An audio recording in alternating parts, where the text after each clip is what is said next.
Hello, hello, welcome in. Happy Sunday. Thank you, Sinister, for being first and for the hydrate. Let me take my sippies.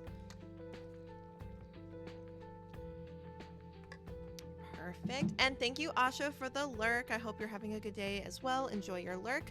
Today, we're playing Mind, Mind, Mind. It's a psychological, like, visual novel. It's supposed to go through some dark like topics and things like that. I figured something to shake things up instead of the cutesy lovey-dovey stuff I typically play. So I thought this would be fun. It's free on Steam and itch.io. It's a wonderful indie game and I've heard phenomenal things about it. So I'm excited to just get down to business and get started. Lou, welcome, welcome. Do not rub against the mic, my sweet baby girl.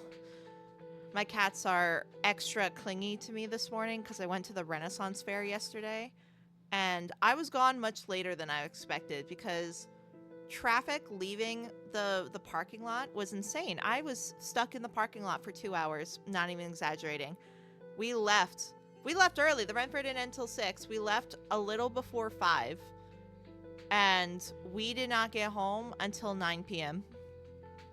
I also live like an hour and a half from the Ren Fair. But yeah, we did not get home till like 9 p.m. So my cats are all like, Mommy, you're not leaving the house, right? You're not going anywhere. I'm like, no, baby.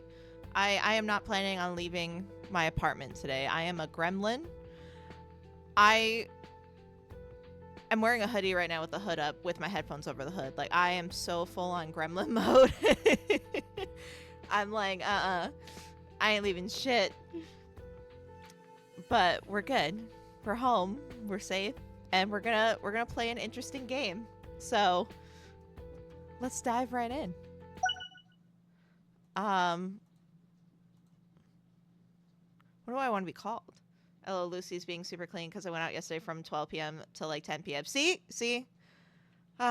You understand, Sinister, the woes of being an owner when our cats get clingy. What name do I want to put? Am I muted? No, my thing's going. Shit. Okay.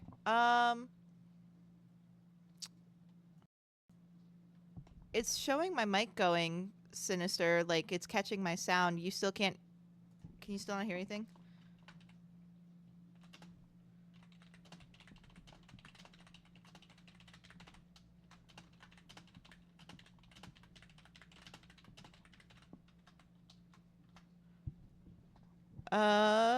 That's not good. Okay.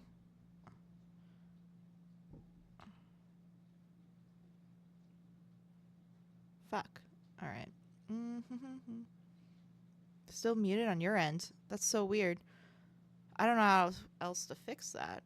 Unless I unplug the mic. Oh. That's weird that it suddenly started working, Sinister. I didn't do anything. I was literally just like, should I just unplug the mic and plug it back in? I'm glad I'm back up and running. That was so weird. Hey, as long as it works, I don't care at this point. I was like, I hope I don't have to end stream and start over. That would suck. See, what's stream without some problems? We're gonna do I'm trying to think of a name. I know I could just put Leatrice, but I don't want to. We'll do Triss. We'll just do Triss. We'll do the second half. Because don't remember if we play as a man or a woman, so I'm like, gender neutral name. Or other. Other sounds bad. Gender neutral person. So I was like, let's just Triss can be a guy. That's fine. Oh, okay, we can be any pronouns we want. All right, well, she, her, I guess. I wish there was a she, they option, but we'll do she, her. There is a man that follows me. What a way to start the game.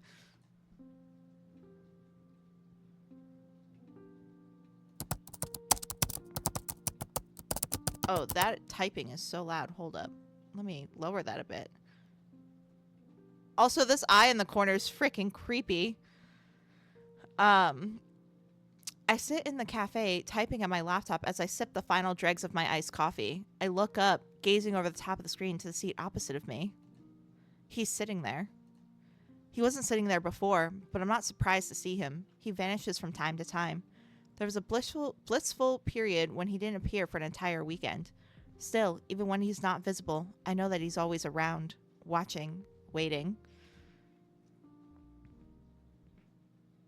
He does look so fucking creepy. He's a young man dressed in sharp, crisp clothes. Some might even call him handsome. He crosses one leg over the other and leans back, enjoying the aroma of his espresso before taking a sip. He never takes his eyes off me.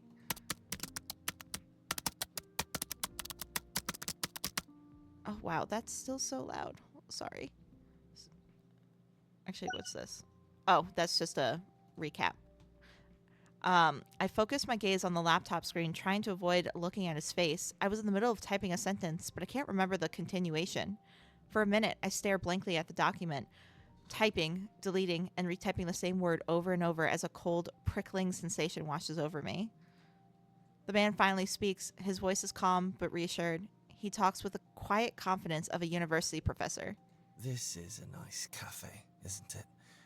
It's your favorite. It's cozy and quiet, and the coffee is good. It's not too expensive either. I don't know about that. I don't know about that. I don't respond. The man continues to chat. All of the employees are kind.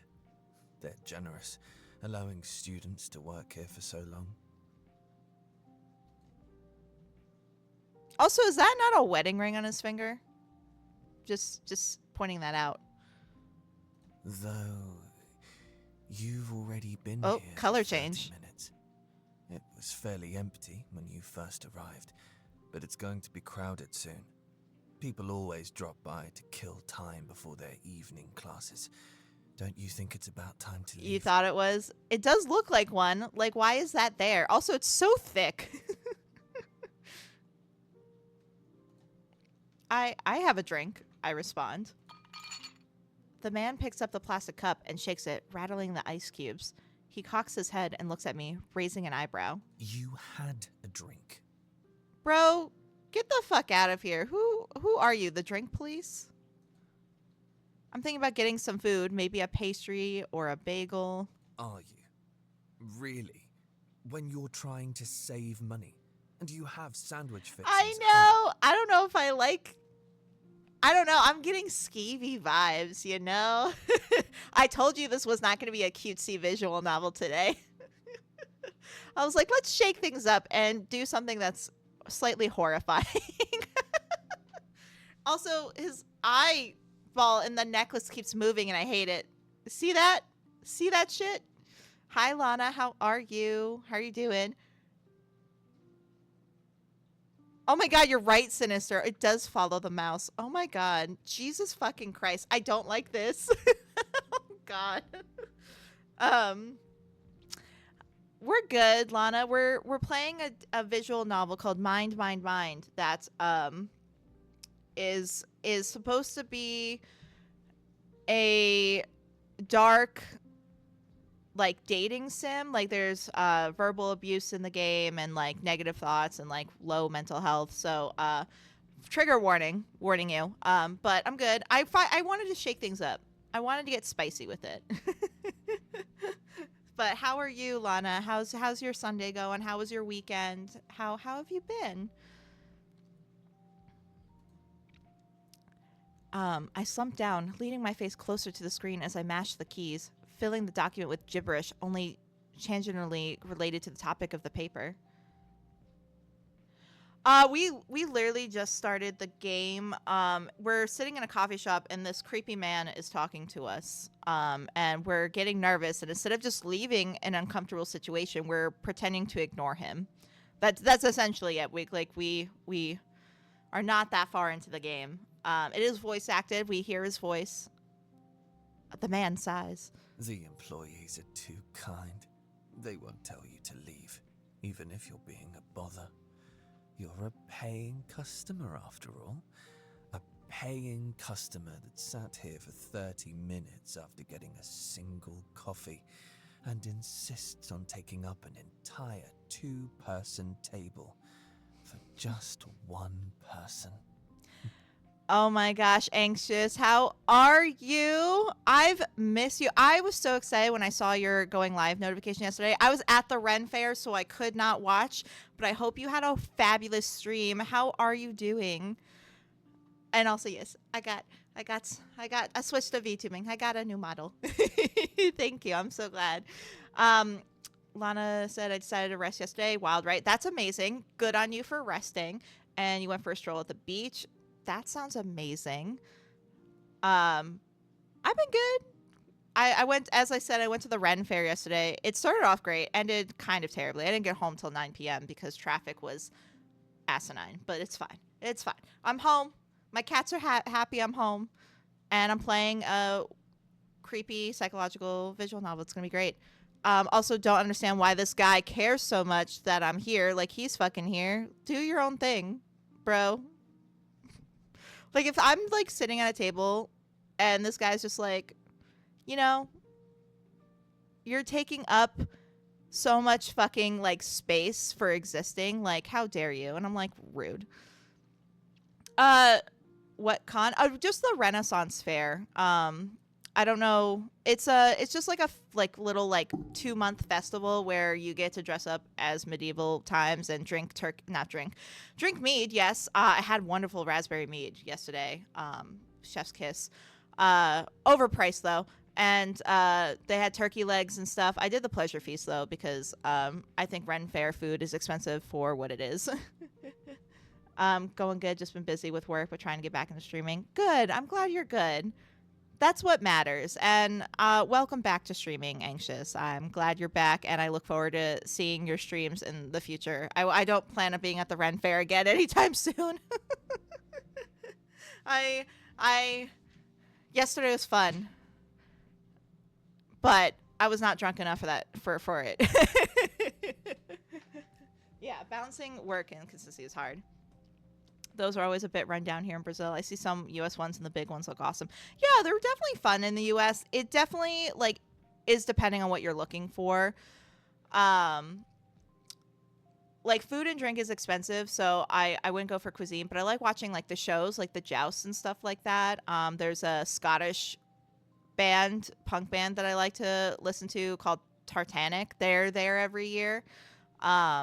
And then you just got to see some cute things. And then, of course, I like dressing up and things like that. I didn't really dress up yesterday. I was not feeling it, but I did dress up last year, and it was a lot of fun. All right, we continue to ignore this dude. Let's go home, okay? No. Wait, do we live together? What do you mean, let's go home?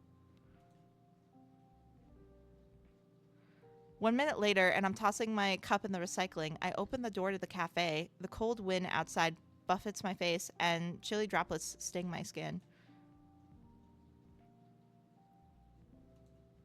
As I head back to my dorm, the man walks alongside me, a satisfied and jaunty spring in his step. He tries to hold my bag, but I refuse. As he strolls along, he hums merrily. He even reaches out to hold my hand, interlacing his fingers with mine, but I shrug my hand out of his grasp. I don't like this. The drizzle begins to turn into a shower. The man's mood doesn't dampen. He jogs alongside me at an easy pace as I sprint home, shivering as the rain soaks through my clothes. Bro, leave us alone. The eye on his necklace still moves in this. I don't like this. It's going to be interesting. When I unlock the door, the man waits to the side, still watching my face closely. Droplets of water fall from the hair, framing his sunny expression. Before I go inside, he pulls my sleeve and lands a kiss on my cheek. I was so happy to spend this time. Oh my god, he's blushing. I'm clutching my pearls. He walks away when I poke my head into the hallway. He has already vanished. Oh, bedroom. Hello. I'm surprised. Usually he follows me inside. Girly pop, please. Oh, before I forget, thank you. Oh, of course, Anxious. Of course. It was more for me than for... Yeah, I'm kidding. No, of course. Any streamer in my Discord gets added. And everyone should know about you. I think I even put you at like my recommended streamers in my thing. So like you're one of my favorite streamers, for real. So I'm happy to have you there and happy to help promote you.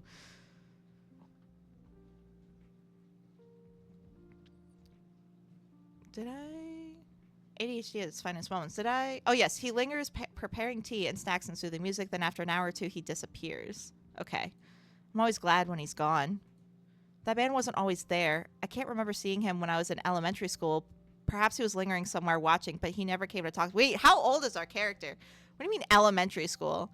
The first time I met him was in middle school, right before the school play. As I huddled backstage, frantically rehearsing my lines, I saw him for the first time. Oh my god, this is so creepy. I gazed up to see a boy kneeling beside me. He looked different at that time. He was younger, and he wore a simple collared shirt and a pair of jeans. I thought that he might have been a classmate, but I didn't recognize him. At first, I thought he was strange, but I tried to ignore him. Instead, I focused on the crumpled sheet of printer paper, repeating the words until they rolled off the tongue. Okay, so I guess he was a boy with us? Thank God. Thank God. I mean, he would have been a mortal of some kind if he was still that young looking, but like, I'm sinister. I don't know. I'm rolling.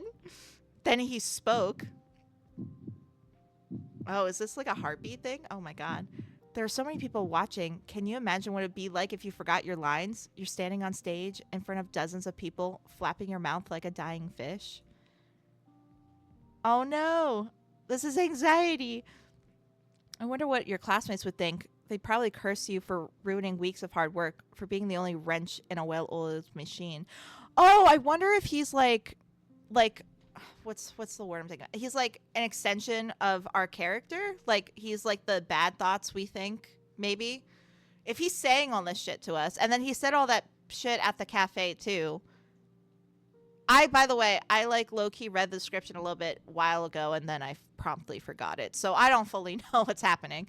I just knew it was gonna be dark because there was literally a trigger warning at the very beginning of the game. Like before the title screen, it's like, this game will fuck you up. Are you sure you want to play it? And I was like, yes. Yes, I do. Anyway, the voice continues. Oh, well, I hope that doesn't happen. That would be terrible, wouldn't it? Half an hour later, as I stood on stage in front of dozens of parents, my mind went blank. I forgot my lines. I choked, tears stinging the corner of my eyes as I looked around the auditorium. I saw the stranger standing at the back, arms crossed as he leaned against the wall. I couldn't tell if he looked sympathetic or elated. As I walked home, he found me again, skipping alongside me. He held my hand and smiled. I screamed at him. I pushed him away and ran. When he was out of sight, I looked at my palm. He had given me some chocolate. Oh, is he real? I don't know. I'm throwing theories out here that probably are not true. Since then, I've seen the stranger countless times. He appears anywhere. When I'm walking around outside, when I'm shopping, when I'm in class. The only place that offers me some semblance of refuge is my room, although he still sneaks in there sometimes, invading even most of my private of spaces. I don't know his name, but I call him Geist. Ugh. I lean over my keyboard and groan. No matter what I try, the program won't output the correct answer. After over an hour of tinkering, the result is the same. I look at the bottom on the left screen. I look at the clock on the bottom left of the screen, 7:03 p.m. If I recall correctly, there should be computer science tutoring scheduled from 7 to 9 tonight. My fingers twist in my shirt. I've never gone to tutoring before. But the assignment is due at 11 p.m. I bite my lip, staring hard at the code, hoping that some solution will magically appear in my brain. It doesn't. Geist kind of means spirit in German, by the way. Yeah, I figured it was like poltergeist. But I appreciate the fun fact. Thank you, Lana. Yeah, so he could be a ghost. I still am partially on the fence that he might not even be a ghost, but like just like an inner personality, maybe. Like you know, when you have negative thoughts about yourself, but like this person created a whole other being for them to say that shit to them. You know? That's what I'm thinking. Because the game has like stressed that it's like, yeah, Persona. Like they were like, the game has like stressed that it's gonna be like low mental health and bad thoughts, and I'm like, okay. So it might be a persona. It feels like, yeah, self-doubt, self-loathing manifest. Exactly. And maybe our character is thinking they're a ghost. Persona has completely botched Jungian psychoanalysis for me, LMAO. It happens. Some things get ruined. But yeah, I hope we find some self-love at the end. I don't even know if there is a happy ending in this game at all. I decided to play this because I thought it would be a train wreck, and I was like, you know what? This is perfect for how my few weeks have been. Let's continue the train wreck. But I heard some phenomenal things about it, though. Like, the people that played it really enjoyed it. So, and it was nominated for like an indie like award thing. So, I'm excited to see more and creeped out. I'm very creepily excited. Yes, that works. The clock changes 7:04 p.m. I stand. I can do this. The alternative is missing the assignment and getting a 0 after all. Besides, who goes to tutoring? There probably won't be anyone there. I do kind of like the fuzzy art too. It makes me feel like Ver might be an unreliable narrator. I love those types of characters. I was wrong. When I'm standing outside the door, my resolve falters. I peer in through the shades covering the window. There are quite a few people inside, at least 10. A familiar cold hand lands on my shoulder. No! Geist smiles at me, his expression twisted into something resembling sympathy. So many people. Better not go in. Let's go home. I'm sure that you can figure it out. No. Is the room not open? Whoa, wait, what? Who's this person? I turn. Oh, hello. A boy with a wide smile and warm brown eyes is standing behind me. I recognize him. His sky blue Hawaiian shirt decorated with plumerias is difficult to forget. We're in the same lecture. He always sits in the front row. Oh, hello. Oh, I got it. No key card, right? I got you. Right. You're so well defined in this fuzzy word. I know it's supposed to resemble like kind of like natural movement a little bit, but I kind of hate that they kind of bob a little bit. I'm going to be completely real. I'd rather they just be a stationary like face card. That's not the word I was looking for, but that's the closest my brain can come up with. Needs more fuzz. Right. He maneuvers around me and swipes the card through the ID reader. When it clicks, he swings the door open and holds it for me. After you. It's just constantly winding where it is. Exactly. I'm like, we're inside. Why is the hair moving? I mean, I guess they're trying to mimic maybe breathing. Like, I see his chest rise and fall, but I'm just like, please just be stationary. It's distracting. I take a deep breath and go in. The room is surprisingly crowded, probably because the problem set is due tonight. Several small groups of students are huddled over their laptops in different areas of the room, scrutinizing their screens. A couple of stragglers are hunched over the university desktops, typing furiously. This type of animation is so weird. He carries a fan with him at all times for effect. Yes! I mean, hey, that'd be great if he did. That'd be so hilarious. I did know one kid in college. He did carry one of those mini fans with him all the time, but he didn't, like, it wasn't... He didn't, like, have flowy hair or anything like that. He just, like, carried it around with him and just, like, randomly be like, yeah, it's too warm in here, and just turn it on. And I'm like, great. I mean, it wasn't that loud, but it was always funny. Yeah, it was, like, one of those, like, really, like, small ones with, like, the foam propeller things. Like, the ones you get at, like, a Six Flags or whatever, or a Disney World or whatever kind of amusement park you go to. And I always was confused because I'm like, we live in a place with 4 seasons. We're not even here during the summer. Why do you need this? But I guess he ran hot. I have a coworker who carries a hand fan with him all the time. I want to strangle him in Roblox. Oh my god, that's so fucking funny. Why does he carry it with him? Is it just like, is he the same as my old college buddy, I don't even remember this kid's name. I just remember him because he was in a lot of my classes. We had like the same major but different concentrations. So we had like some of the core classes together. I wish I had that level of disinhibition. I know. I was like, man, I wish I had more audacity. I feel like life would be much better for me if I had more confidence and audacity. I just want like, oh my God. I actually almost got, speaking of audacity, I almost got into a car accident in said parking lot of the Renaissance Fair because this woman, I literally let like 4 cars in front of me because the line was like barely moving. And I was like, these people are going to be stuck here and I know no one else is going to let them. So I'll let them in. So I was done though. I cut it off, but this woman was not having it. She's like, how dare you let these other cars in front of you, but not me. She pulls forward and I'm like bummer to bummer with the white car in front of me. And I'm like, I'm not letting you in. But what happened was these people started walking, and obviously I'm not going to pull the car forward as they're walking in front of my car. She doesn't give a shit. She pulls right up. And I'm just like, this fucking, I almost said something really bad. This bad person. But yeah, no, I shouldn't. I would love more audacity. Should have solved it. This sitch demanding trial by combat. Well, my friend who was in the car with me, it was his first time at the Ren Fair. He was more mad than I was. Me, I was just like an anxious mess. I was tired. I was anxious. I was like, fuck it, whatever. Just let her in. I don't want to get into a car accident. I just paid off my car. And he's just like, oh no. And I was like, do not roll down that window. I swear to fucking God, friend. He was about ready to fight her. And I was like, this is Arizona. We don't know who's packing. She may look like a sweet, cranky old lady. We don't know what she got.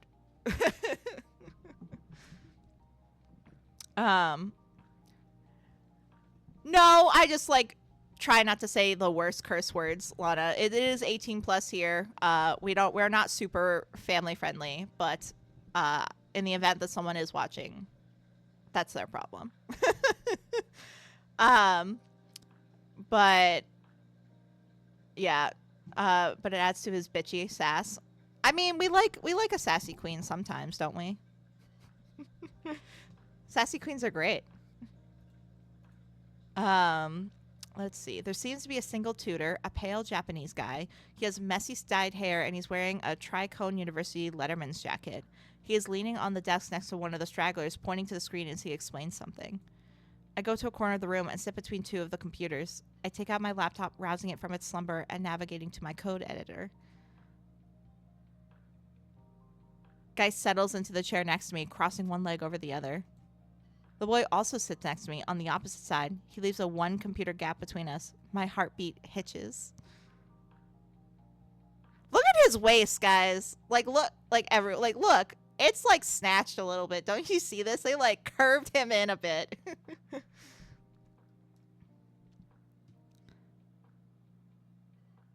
Hand on hip too. I know. I'm like, dang, bro. We're talking about a sassy queen, and here we got one right here. Is he going to try to talk to me? I just came to get some help with my homework. I'm not ready to make small talk with a stranger. To my relief, the boy just takes out his laptop and starts typing. Need any help? Asks the tutor. The tutor walks over. His icy eyes flip between us before settling on the boy. The boy gestures to me with both hands. Oh, that person was here first. What is your name, sir? You're so polite. Look at you, troubling him. You wouldn't even have come in if he didn't hold the door for you. I want to fight guys so freaking badly. Just want to like... just gotta let it go. Let it go. It's a game. It's a game. It's a game. Well, I swear, if there's a happy ending, we're going to pulverize this dude.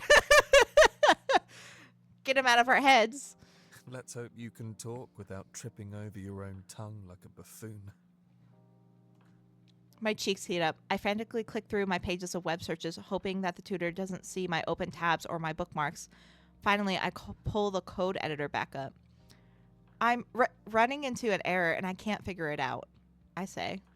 The tutor peruses my screen. It takes him less than 2 seconds to spot the issue.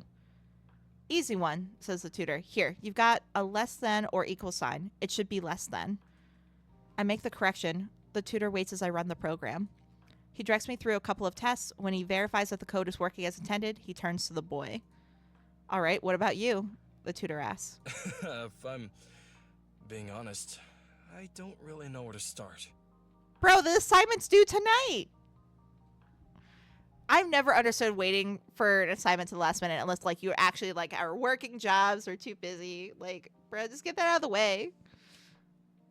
But I also am a grandma. I go to bed at, like, 9 p.m. Even in college, I didn't go to bed late. So it was just like, I'm sleeping while y'all are suffering over your papers. The tutor raises an eyebrow and grabs the chair next to the boy, making himself comfortable. Let's see. The palindrome problem. For this one, you need to make a recursive function. God, words. 9 p.m. Damn, I wish. I'm not a night owl. I'll be up later if I have to, like for an event or something. Like I'm going to a concert. Obviously, I'm not going to bed at 9 p.m. But like, I'm also not a morning person. By the time my alarm goes off at like 6 a.m., I'm like, fuck life. Hate it.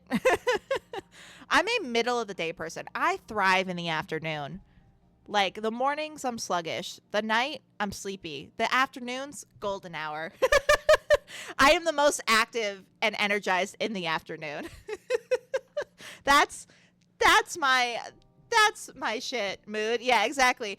I hate the question of like, are you a morning person or a night owl? I'm like, if I have to pick between the two, I guess morning person, because no matter what I do, I cannot keep my eyes open like past like 10 p.m. Even then, it's a struggle. So I'm just like, I guess morning for efficiency purposes, but like, you're not going to get much out of me then. Mine are the mornings. Haha, I am an early bird, definitely, but life forces me to be a night owl. Fair. That's fair. Sometimes the schedule doesn't line up. I get it. I used to work in hotels, and they used to always put me on. I hated it. I always wanted the 7 a.m. to 3 p.m. shift, but they always gave me the 3 p.m. to 11 p.m. shift because I was so good at my job, and the 3 p.m. to 11 p.m. is the busier shift, so we got to put you there. And I'm like, fuck you. That's not a compliment, by the way. And then at one point, our night auditor, he does the 11 p.m. to 7 a.m. shift. He had to get knee surgery, which pop off to him, like his health comes first. But we didn't have another night audit. So I had to become the night audit person. So there was a time for 2 months. And then I quit my job because I could not handle it. There was time for 2 months where I was awake from 11 p.m. to 7 a.m. And I don't know how I didn't get into a car accident driving home after a shift, to be real. When you have to be good but not too good at your job, for real, like and here's the thing, like I'm good at coming up with like temporary solutions too. So like I'd help out with housekeeping. I've done a little bit of maintenance. Don't ask me to fix anything, but like I've had to help out if like a department wasn't there anymore or things like that. So like I got to wear many hats at a hotel, and that's why I became the go-to person. And I'm like, never ever become the go-to person at your job. I'm telling you that right now. Never ever. Be good, but not the go-to person. Because once you become the go-to person, no one will ever leave you the fuck alone. Like, at all. So, yeah, no, I quit. And my bosses were very, very upset because the night auditor was not back from recovery from surgery. And I said, I'm so sorry, but I'm going to go on a psychotic break if I stay any longer. And then I quit. It was great. It was glorious. It was also in the middle of COVID, so fun times. Can you fix my thing? Asking for a friend. With a little help of YouTube University, maybe. I know what the tools do for a sync, but I don't know. I guess no. You don't want me to. I can try. I've done a bit of YouTube University while helping out with maintenance. But yeah, I don't think you actually want me to. If I have no liability risk, then sure, I'll help you out. Don't blame me if anything happens. Yep, been there, done that, and I continue to do it. LMAO. At least I have my own boss. Self-oppression. Right? They're like, be your own boss. It's the best thing ever. And I'm like, not really, because when you're your own boss, you have to do everything yourself. YouTube solves all. For real. Honestly, YouTube University is what helped me VTube. If it wasn't for YouTube and streaming. I have a playlist of videos for streaming that I saved. That's like, if anything ever messes with my OBS, I just watch this video and I click the buttons that tell me to click, and then we're good. Like, YouTube's the shit, man. I've been thinking of I know Google's not a good company, but it is the website that most other websites work best on. It's the search engine that most websites work best on and stuff. So I was like, well, Spotify also sucks. So what if I'm already doing Google, like I'm doing the Google Docs and Sheets and stuff. I'm like, why don't I just cancel my Spotify and then YouTube Premium, and then I'll get YouTube Music, and then I can do that in one thing. And Reddit and Wikipedia list of, oh my god, yeah, I trust a Reddit post from 5 years ago than I do with a Google search. I'm gonna say that right now. I was having issues with what game was it? I was having issues with a game. It wasn't Dragon Age Origins. It was something as old as, and there was a Reddit post from 9 years ago, and it was the exact problem I had, and it solved it. I was like, yes. I was so happy. Yeah, no, Reddit is the shit. I'd rather go there first for my problems than anywhere else. Shub and Anna's Archive, just saying. Never heard of those. I'll have to look those up. Answer very specific question about anything plus Reddit on Google vibes. For real. You are not wrong. My go-to is when someone asks me a question about like an issue with a game, I'm like, okay. One, if you're using mods or your mods up to date, and then if you're not using mods or your mods are up to date, then it's, did you check Reddit? It's this literally the did you check Reddit is the version of did you unplug it and plug it back in again for me. That's like the same vibe of a question. Reddit's fixed so many stuff for me on old games. Exactly, it's the best.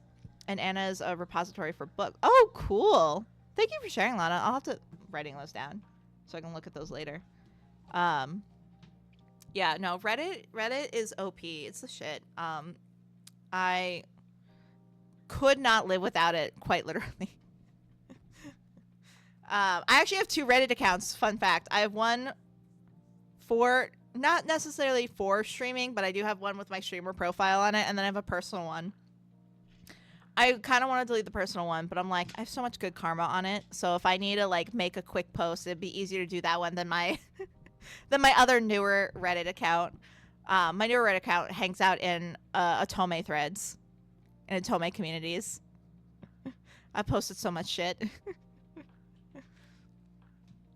I returned to my homework. My brain is particularly slow today. My fingers stumbling over the keys. For some reason, I can't seem to focus on the assignment. 20 minutes pass, and I'm still working on the same problem. 'Cause Karma is my boyfriend. Yeah, you don't want me singing. But yes, love the T Swift reference. Geist leans back in his chair as he reads a novel. The bell jar is emblazoned in elegant curved letters on the cover. You can't focus because there are too many people here. What if they're all looking at you, seeing how horribly slow you are? Why are you even in this class when you're so terrible at coding?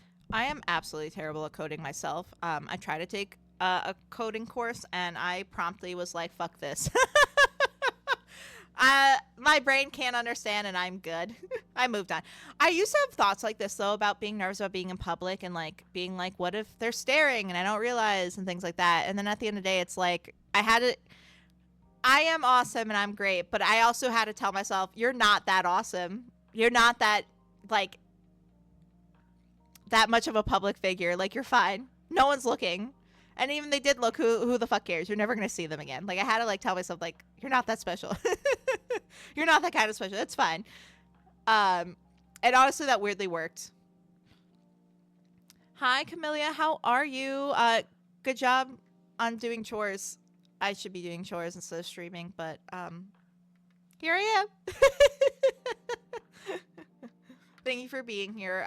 I hope you enjoy your lurk. But yeah, it's hard though with these kinds of thoughts, especially like depending on like your high school or school experience. Had a lot of mean girls in high school, but college luckily helped reverse a lot of shit that happened in high school for me. So I'm living the good life. My mouth tightens into a scowl.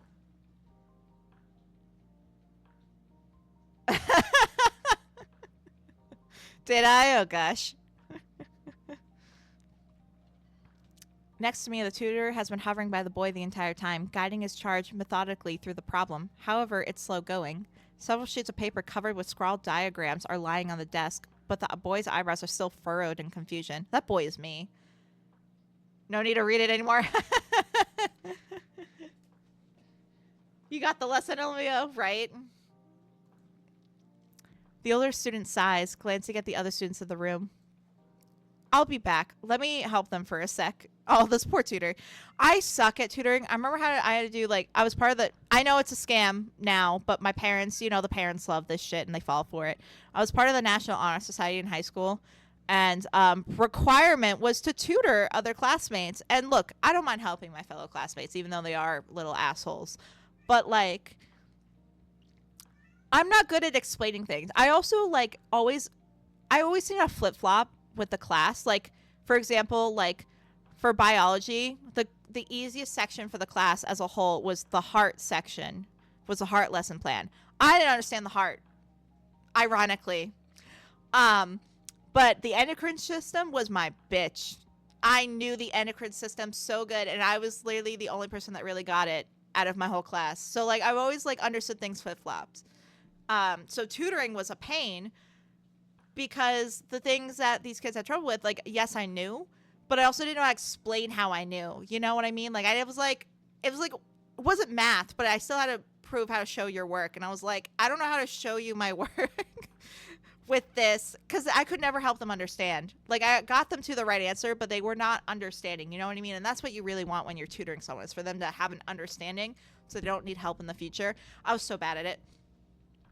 I used to try and pick the most annoying dates for me, but I knew it would be the most annoying dates for everyone else. I was like, let me choose dates where these clubs are going, so, like, no one shows up. You seem well enough explaining why you don't know how to explain, so... I know. Hard to believe that I'm bad at something, but I am. I'm not good at explaining technical things to people. And Lou, stop it. Yes? Lua's wailing on top of my kitchen cabinets. I don't know if you can hear her, but she is loud.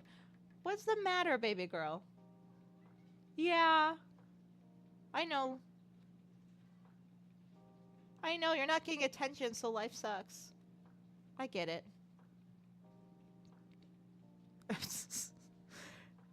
She's having a grand old time on top of my kitchen cabinets right now. I'm surprised it's not Kai up there. Kai's just sitting on the ground looking at her like, bitch, shut up. I'm trying to nap. The boy nods in understanding. Geist claps his book shut, demanding my attention. Why don't we go home? You got what you came for. We can finish in peace and quiet at the dorms. No, because what if we have another problem? Then we walked all the way back to the dorms for nothing. I grit my teeth. I want to stuff Geist's book down his throat, but then I hear something weird. The boy is making a strange, pitiful sound in his throat.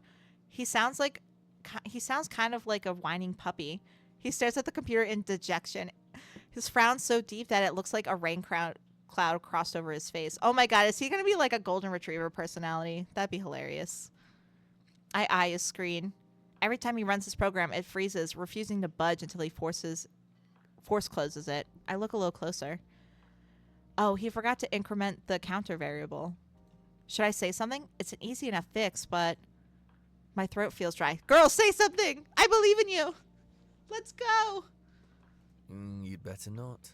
Can you really explain yourself clearly? You're just going to make him more confused. That's a later problem. That is a cross that bridge when it comes to it problem. Besides, he didn't ask for your help. Why do you want to stick your nose somewhere it doesn't belong? If anything, he'll think you're a creep who's spying on him. That's dramatic. Geist, I will fight you. Geist's voice squeezes my vocal cords. It's difficult to breathe, let alone speak. Stay silent or offer to help. We're gonna offer to help. We're gonna be brave, folks. The boy looks up, eyes brightening in interest. I edge closer. He scoots over to make room for me. There. You didn't increment your counter variable, so the loop never stops running. Ah, so that's what it was. Oh my god, he is Golden Retriever. Look at his eyes. They got bigger and brighter. Oh my god, it's shiny. I'm pointing at my screen as if you can see it. Moving my mouse over his eyes. God damn. He types the correction and runs the program. It runs without freezing, even though it doesn't output the correct answer. You saved me. Oh, thank you. What's your name? I'm Kalei. Kalei. Oh, I like that.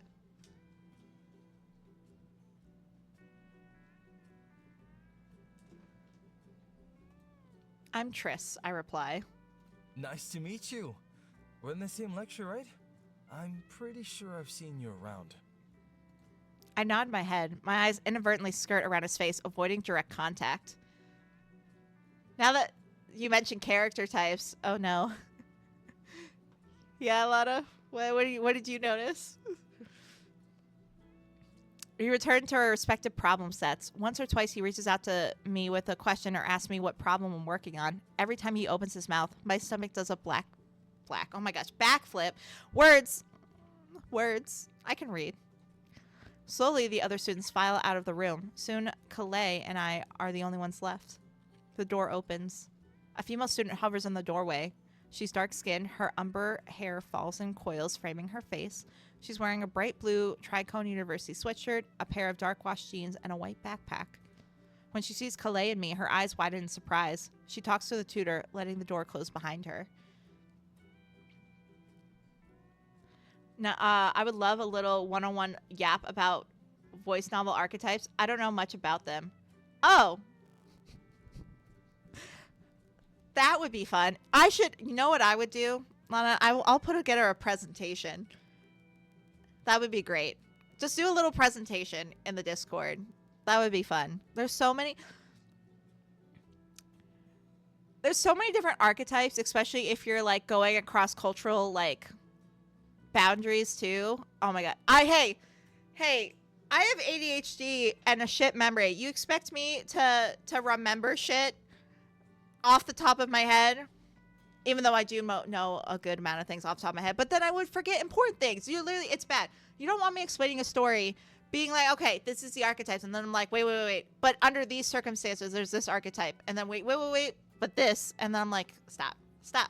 So many games. Also to make references out of, make a video of it.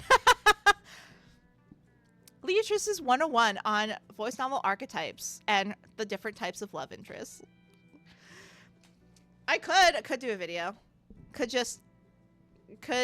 make a video for all y'all, post it on my YouTube.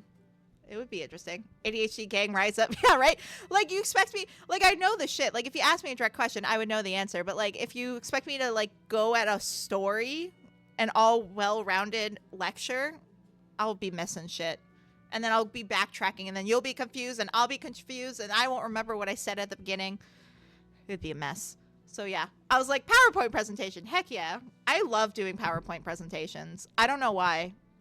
I also don't know how to get fancy with it. I'm not technical with it. I just like having a screen with words and photos on it.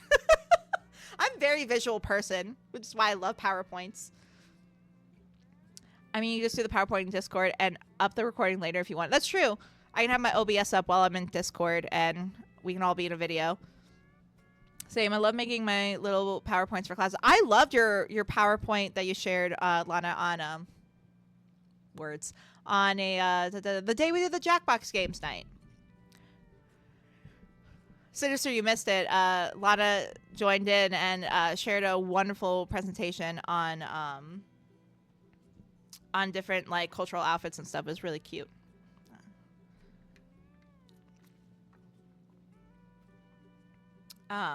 Words. I was gonna say something else and then I forgot. My B.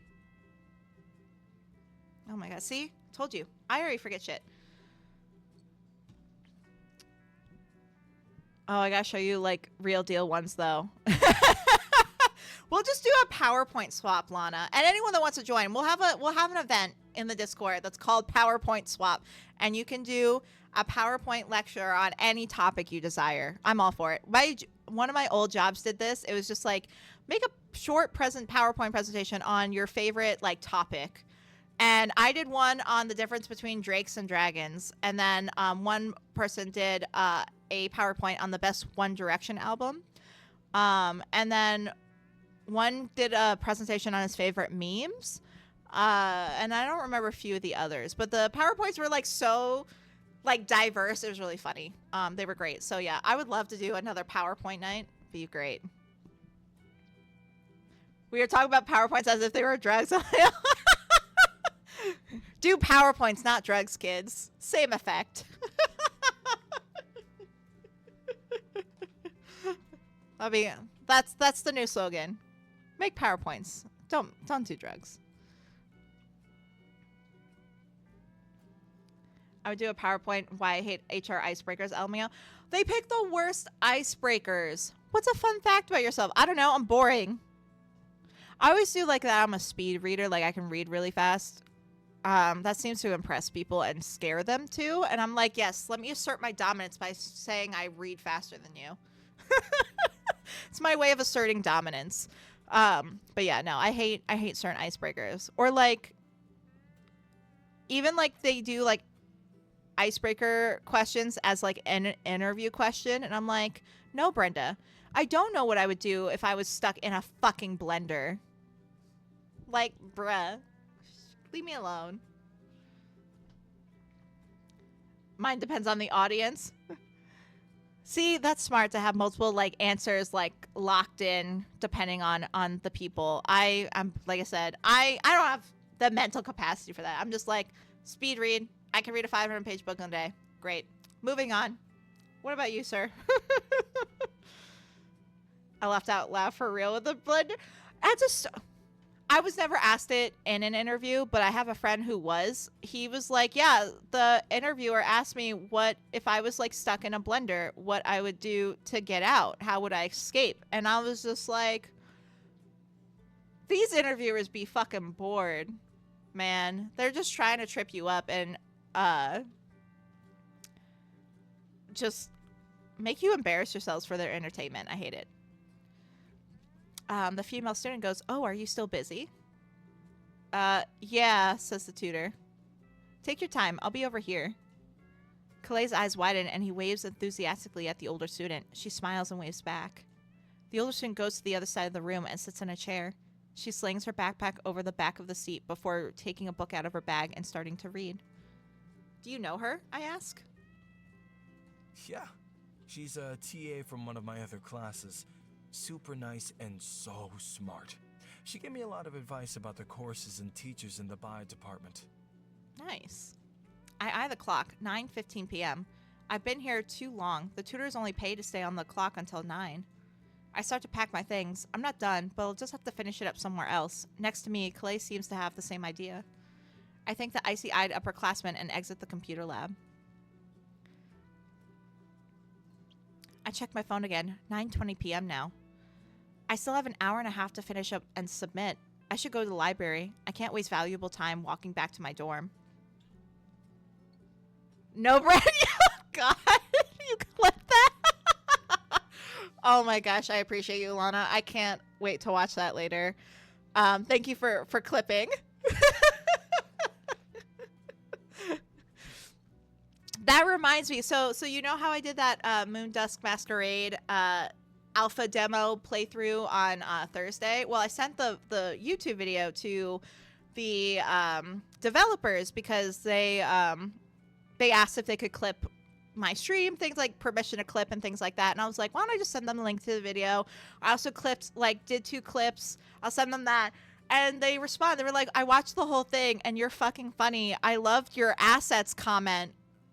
And I was like, what assets comment? And then I was like, oh my God, these women watched me talk about fucking Prince Calon's assets on stream.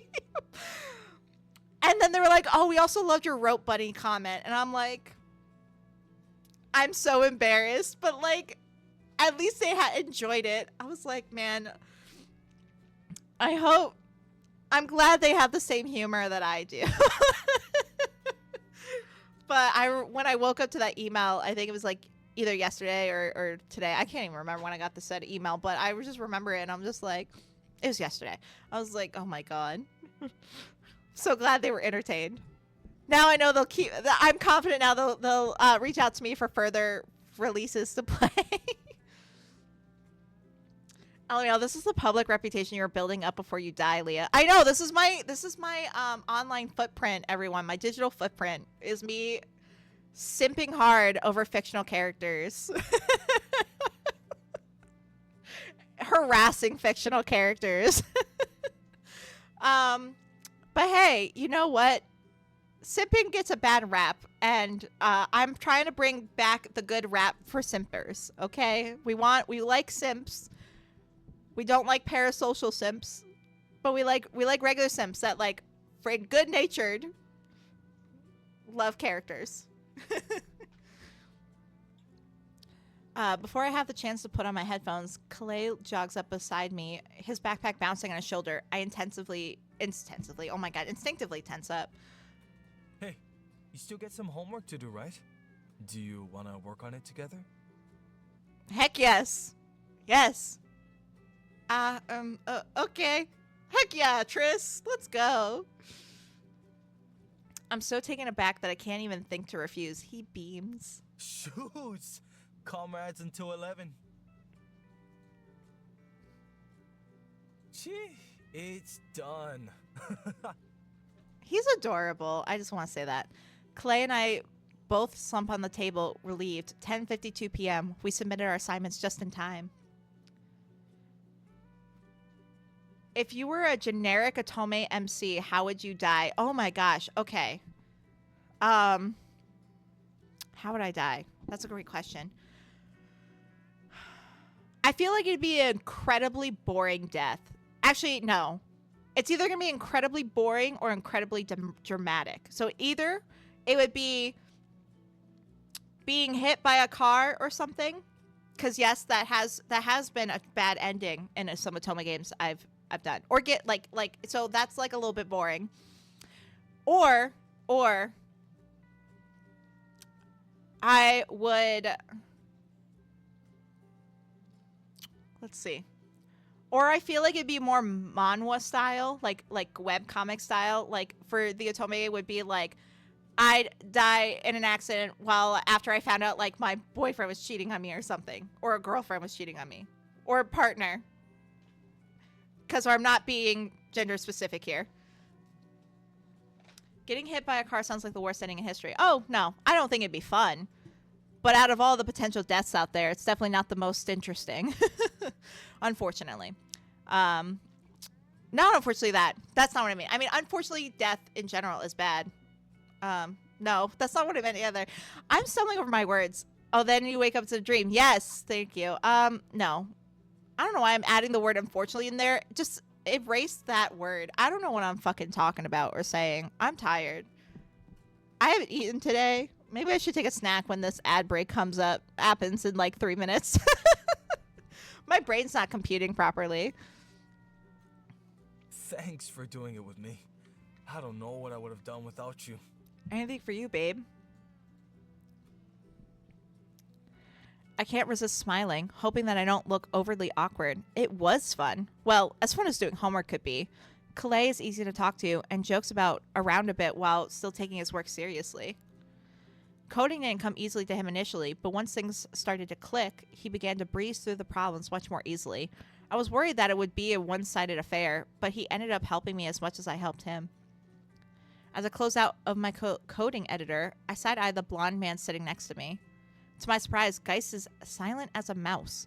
When we were finishing our homework, I noticed him glaring at the two of us over the top of the bell jar, but the blonde man didn't say a word.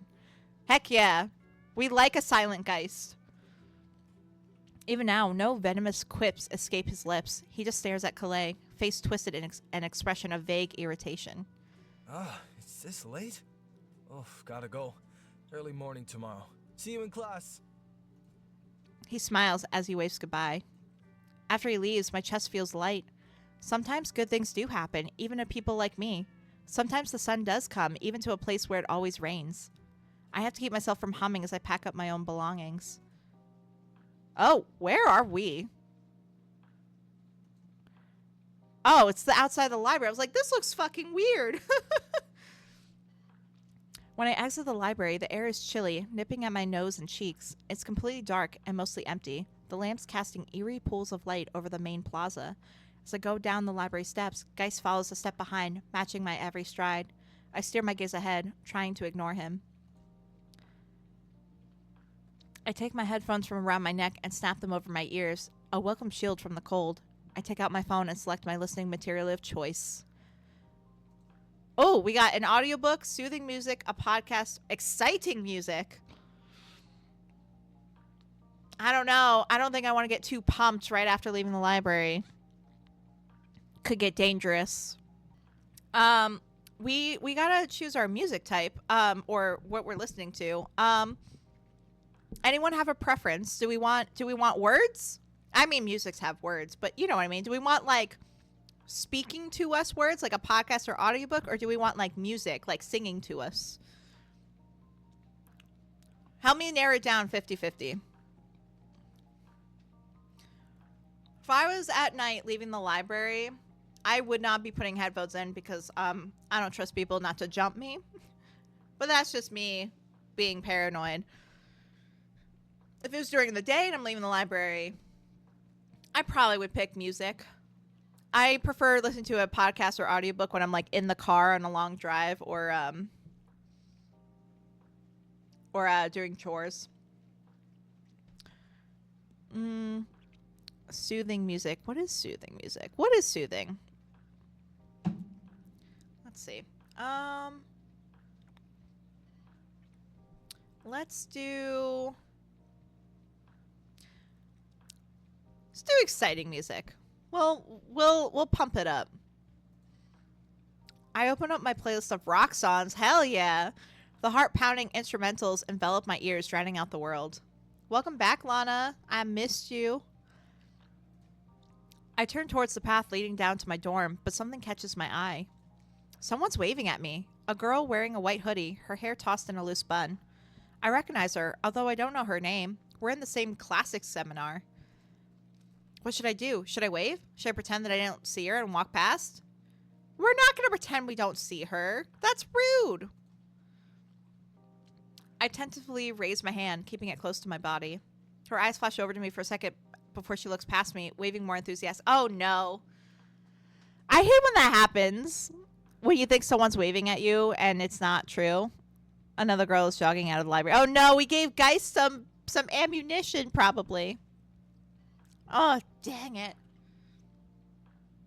It feels like someone dunked my heart into ice water. I hurriedly retract my hand, pretending that I'm adjusting the straps of my backpack, but I know that it's already too late. Guy's voice is piercing, effortlessly penetrating the headphones that are shielding my ears. How humiliating.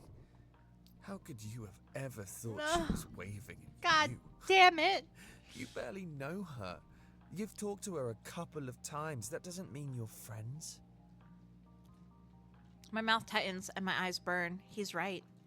Of course she couldn't have been waving at me. We barely know each other. We're not friends. That's not true. People wave to other people for no reason.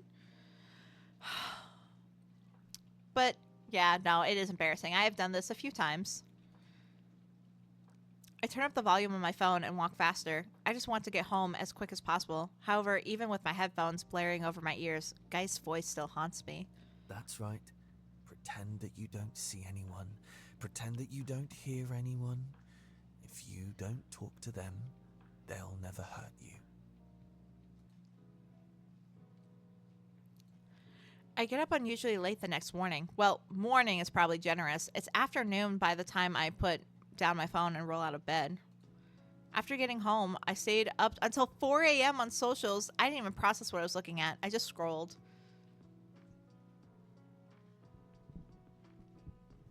Also, Leah, do you know how your game schedule is going to be? Because you've also been streaming voice novels during the week, right? I mean, I post my schedule weekly. I'm just going off vibes now, just because I haven't been really in the mood for an RPG. I might stream Claire Obscure during the week. It's honestly just vibes. I would go off of the schedule I post in the schedule channel and on my socials, because I don't really have dedicated days for anything anymore at this point. I'm just going off vibes. My mind has been mush the past couple months. I've been dealing with a lot, so I just been wanting to play more chill games, which is why I haven't been doing the strict Sunday VN rules. But yeah, that's a great question. Yeah. Honestly, it's just vibes at this point. And again, I haven't been wanting to play any intense games, so I know this week, today, it does follow that rule of Sunday being a voice novel day. Tuesday, I think, is Fields of Mystria again, because I want to meet Calderus. And I want to get that shit from the mines. And then I got a free game code for Call of Boba, which I played the demo for a couple months ago on stream. It's a fun little, like, shop game. So we'll play that Thursday. And then the week after that, who knows? Depends on how I feel. I start my new farmer's market job next Saturday. So probably will do another chill game on Sunday. Probably be back to afternoon on Sunday, unfortunately. Just because in the morning, like, the only reason I'm not doing anything this morning is because I spent all day yesterday with my friends. So we're not doing our weekly walk today. And then during the week, I don't know. We'll see. Yeah, I'll be working for a jewelry stand. This older couple, they hand make jewelry, and they use a lot of, like, natural stones. They work a lot with, like, amethyst, opal, agate, things like that. So I'm very excited because I actually know my shit. I know my crystals. That's what I get for being a witch. So my schedule is probably going to be a bit wonky for a little longer until I get into a new routine. I'm very bad when I'm not in a routine. I get very upset if my routine is disrupted, and my routine has been disrupted for, like, the past 2 months. So I'm trying to build a new routine, and it's not working, so we'll figure it out. I know my crystals too, but I swear to God, I was a rock nerdy when I was a kid. Oh my gosh, it was my favorite section of science in, like, middle school and high school. I loved learning about, like, the sedimentary rocks and shit. My jam. Absolutely my jam.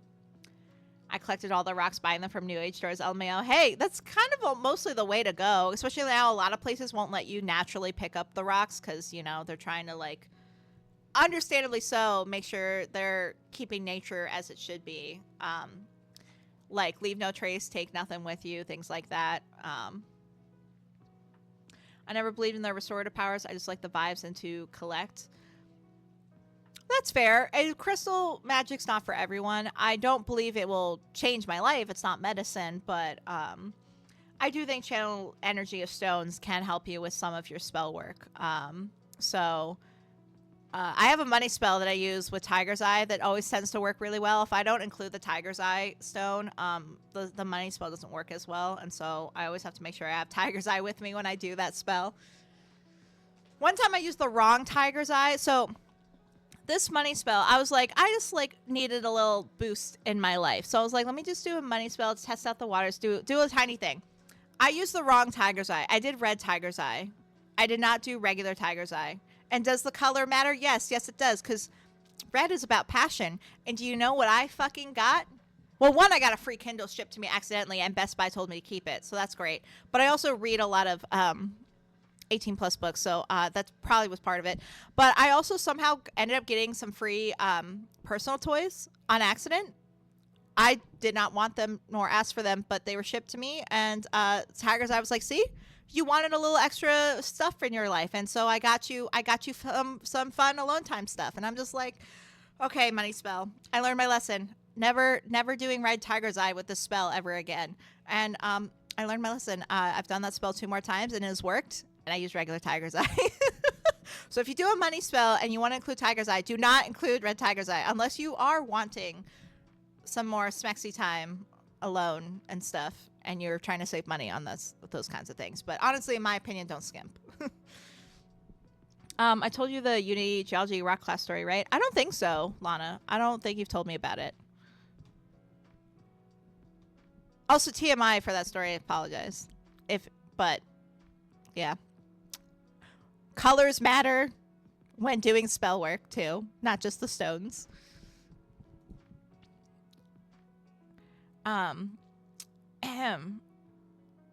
These look like clickbait titles. I can hold my newborn kitten in one hand. No shit.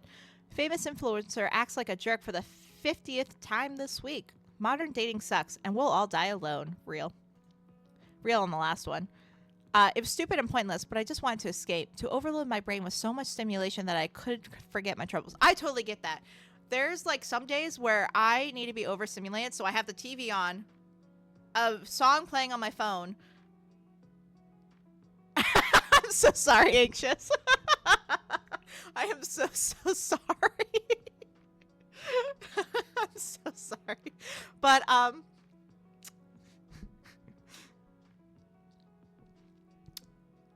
yeah, anyway, yes, sometimes I'll have the TV on, then a song playing on my phone, and then I'll have like a Twitch stream up on my tablet, and then I'm just doing whatever because I need all the stimulations.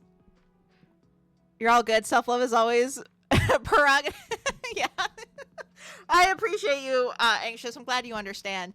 But again, it was the after effects of a spell, okay? It was a spell gone wrong because I was doing a money spell, and I used the wrong colored Tiger's Eye, and that's what happened. Do I still have all those items today? No, I did trade the Kindle for a what's the word I'm looking for a bed frame. I did trade the Kindle for a bed frame a couple years ago, and then the other items, yes, I do still have them, but I don't really know how to get rid of them. Too long didn't read. Got accused for stealing example rock in uni geology class. Shit hit the fan. I am honest, I did not steal it. Oh, that sucks. I'm sorry that happened to you. That's a pain. I hate shit like that. I once got accused of stealing like $800 from a hotel job I worked at. Too long didn't read. TLDR, it was the supervisor that stole the money. So, it was funny as hell. Oh, good. At least you can laugh about it. The professor called you to her office. Oh, wow. I would hate being called to a professor's office. I was like that straight A student. I was like this teacher's pet as a kid. Not because I was like trying anything, just because I didn't act up in class. That was not my personality. I sit up. My head aches as my stomach growls, clawing at my insides. Well, I guess I should eat something. Yeah, don't be me, character. By the way, I was in that geology class to fulfill a science requirement, LMAO. It's always those requirement courses that, like, end up being the most dramatic and stupid shit happening in. I swear. I was like, girl, I just want to get a good grade and leave, right? As if you have better things to do. When I entered the cafeteria, a menagerie of scents assaults my nose. There's the typical array of brunch items. Eggs, pancakes, sausages, fruit, and yogurt. There's also a limited selection of normal lunch dishes. I peruse the menu that's posted near the entrance. Usually I grab something quick and portable that I can take to the park or to my dorm room, like a smoothie or a packaged sandwich. But today, I eye the hot food stations, my mouth watering. I would have to eat at the cafeteria, but I look around the hall. There aren't too many people here, just a couple of stragglers. It's late for lunch, so most of the students have already come and gone. The fact that they have a full breakfast spread still after lunch is phenomenal. I wish my college did that. They were very strict. Like, breakfast, they started, I think, at like 7 a.m. in college, and then it was over by like 11, and they already were getting lunch out at 11 p.m. And I was like, is this fucking McDonald's? Give me my fucking breakfast. I want my brunch. But no, they were not into brunch at college. My grumbling stomach wins over any reservations I have about eating in public. I really want to eat the... Oh, we got macaroni cheese, braised pork goulash, or red lentil curry with mushrooms. I feel like... What's the least messy? It's probably either going to be the curry or the macaroni and cheese.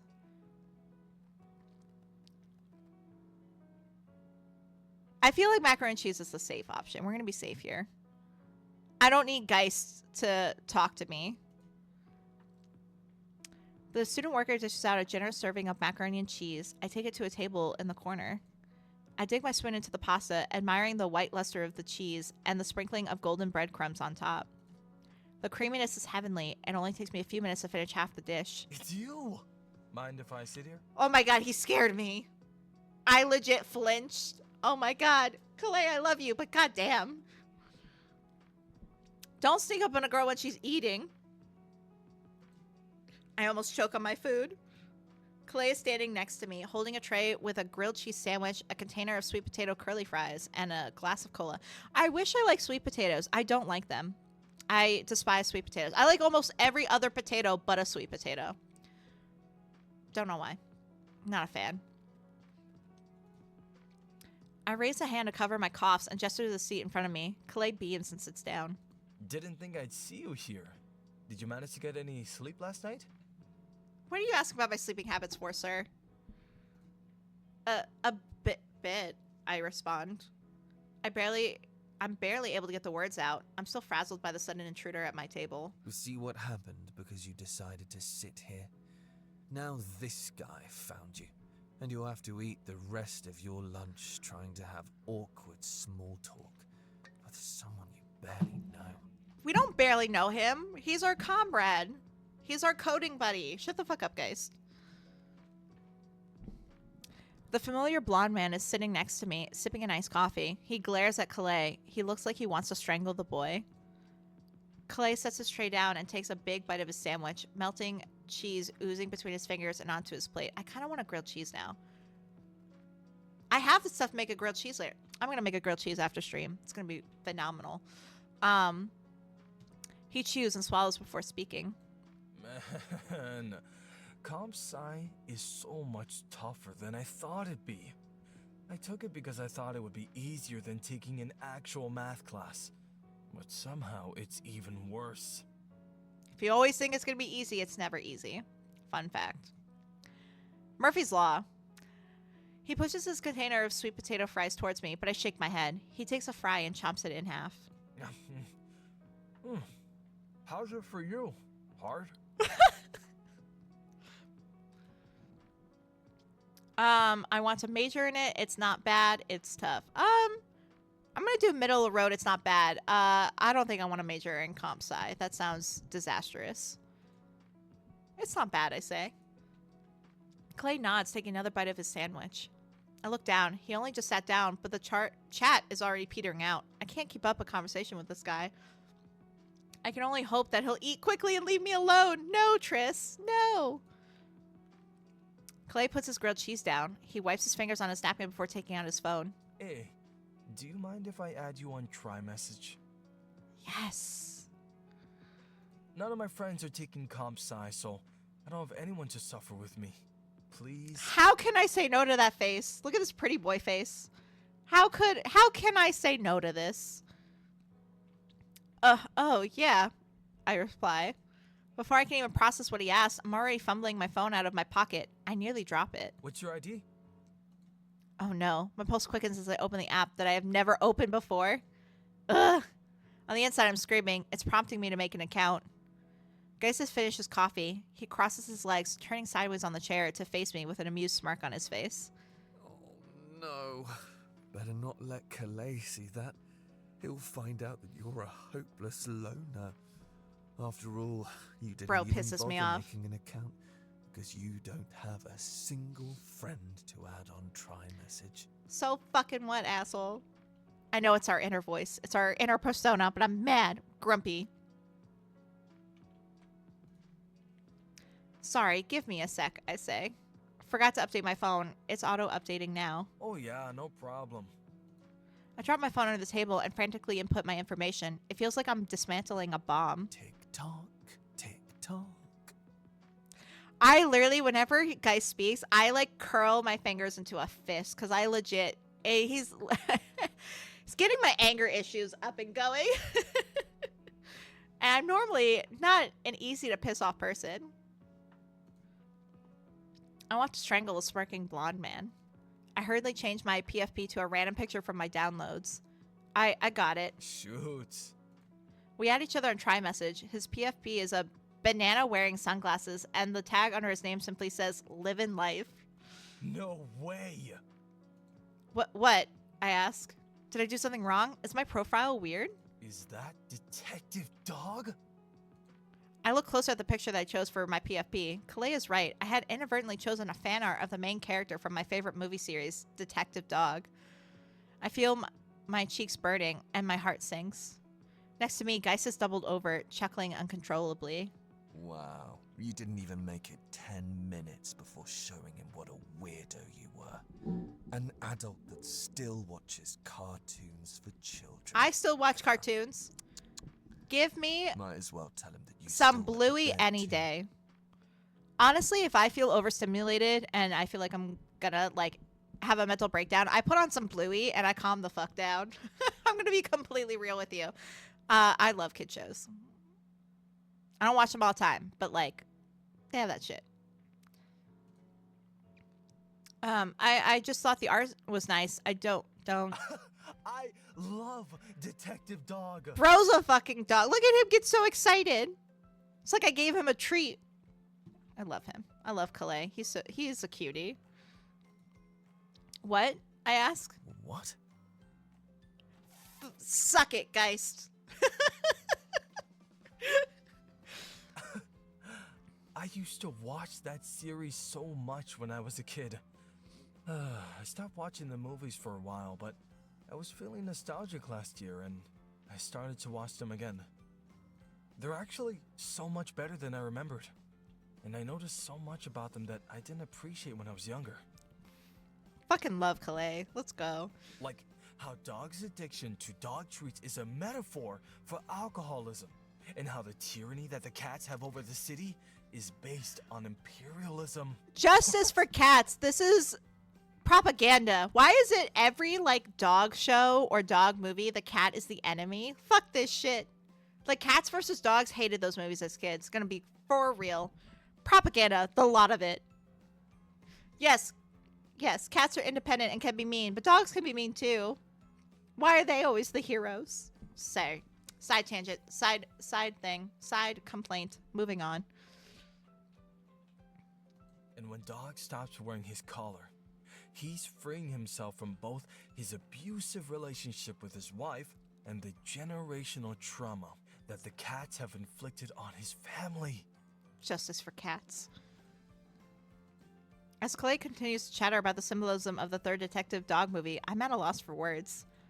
I've only met a handful of people who still remember Detective Dog. I can still see their expressions of derision in my mind, poisoning my love for the franchise. I've never met anyone who saw it as anything more than a silly children's cartoon before. Kalei gradually stops talking. He rubs the back of his neck, apparently realizing how long he had been rambling. Oops. I got a little excited. People don't really remember Detective Dog, you know? What's your favorite entry in the series? Bro, you can keep talking. I like the sound of your voice. It's fine. I guess the fifth Detective Dog versus the Virtual Phantom. I thought the surrealism of the film was so interesting, and for once it focused less on the mystery and more on Dog's past as part of the police force and the guilt and trauma that he has as a result. It's also the first film that really explores the corruption inherent in the dog society without blaming everything on cats. Yes! Thank you! Cats are not only the problem. Kalei leans forward, sipping at his soda as he nods. I try to restrain myself, but the words tumble out of my mouth before I can catch them. Before long, I'm subjecting Kalei to a 30-minute long spiel about the symbolism of the bananas in the film. I really want to know where the fuck they are taking this character to. I know! This is so interesting.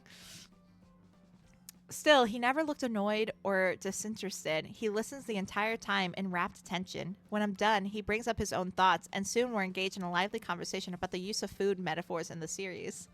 Before I know it, it's already 3 p.m. Wow, we're in this dining hall for hours. We take our plates to the tray return together, and then we start walking back to the dorms. He lives in the building next to mine. How convenient. We wave to each other. I take my ID card to swipe into the building. It was only then that I realized that Geist has been standing next to me the entire time. He's eerily quiet. His face is cold as a block of ice. He follows me into my dorm room without saying a word. Oh, the transitions are so fast for me, but you know what? I also appreciate having, like, not, like, what's the word? Like, short segments. Like, I do like that the story is moving forward at a slightly quicker pace. When I'm in the same scene for an hour, I'm like, can we stop talking about this, please, and move on? So, you know what? Transition's fast, but you know what? Story pace, I'm enjoying it. Even as I start on my classics homework, Geist lingers. He crosses his arms and leans against the back wall, watching me. This is a first for him. When he follows me inside, he usually clings to me and doesn't stop talking until he decides to leave. I open up my textbook. Fine. It doesn't matter if he stays, just as long as he's quiet. I spend the afternoon and the early evening doing my homework. During that time, Geist doesn't leave, but I ignore him. My mind is still running with the cheerful memories of my lunch with Kalei. When it gets dark, I sneak out to the common room and make myself some pasta.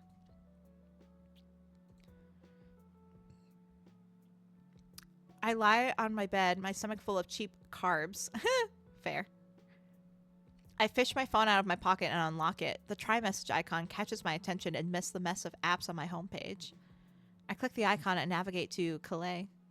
I press on the box to start typing a message. However, when the keyboard pops up, my fingers tremble. Oh no! The mattress creaks. No! Geist has left his home against my back wall. He's lying on his side next to me, his head propped up on one hand. He smirks. What are you doing? He just asked for your info to be polite. He doesn't actually want to be your friend. He doesn't like you. Why would he? This afternoon, he was just tolerating you. He was being nice, listening to you blabber ad nauseum about things he couldn't care less about. I just want to growl at him. And not the fun kind of growl. Just like, I want to scare the fuck out of this man. Guys, leave me alone. Leave us alone. If you text him, he'll just shudder and think, this person again? So soon. How clingy are they? No, Kalei is super golden retriever to the point where I don't know if we'll have a misunderstanding trope, you know, where you're like, oh, maybe he doesn't like me that way. He's nice to everyone. And then he's like, no. We'll see. We'll find out. Save him some headache. Don't text him. My hands freeze up. What if Geist is right? What if Kalei really was just being nice? If I text him, I'll be a bother. But text him. I flop onto my side, facing away from Geist. He snorts. What do I say? I can't sound too casual. We're not that friendly, but I shouldn't sound too formal either. Should I add emojis? How many? Should I say hi or hello or hey? Would thanks or thank you be better? Should I apologize for talking so much, or should I thank him for listening? Honestly, me, whenever I send a text, honestly, even if it's just to my, like, besties, I'm just like, how should I type this? How will this be received by them? Is this too much? Is this too many exclamation points? Will this emoji get across the tone that I am trying to get across? Like, literally, I dissect every text I send. And then I'm so focused on what, like, the message of it that I don't always focus on the grammar. And then I'll send something and I'm like, fuck, this one word's misspelled. How could I do this to myself? And then I send a correction and then I get very upsetty spaghetti at myself. After typing and retyping the message several times, I eventually come up with something that I'm happy with. Oh, hi, sorry to bother you. I just want to say it was really fun talking to you today. Thanks. Aw. Send him an eggplant. Right? Man, if I could choose what to text him, that would be phenomenal. This message would have been perfect if it wasn't for the sorry to bother you. I hate that. LMAO.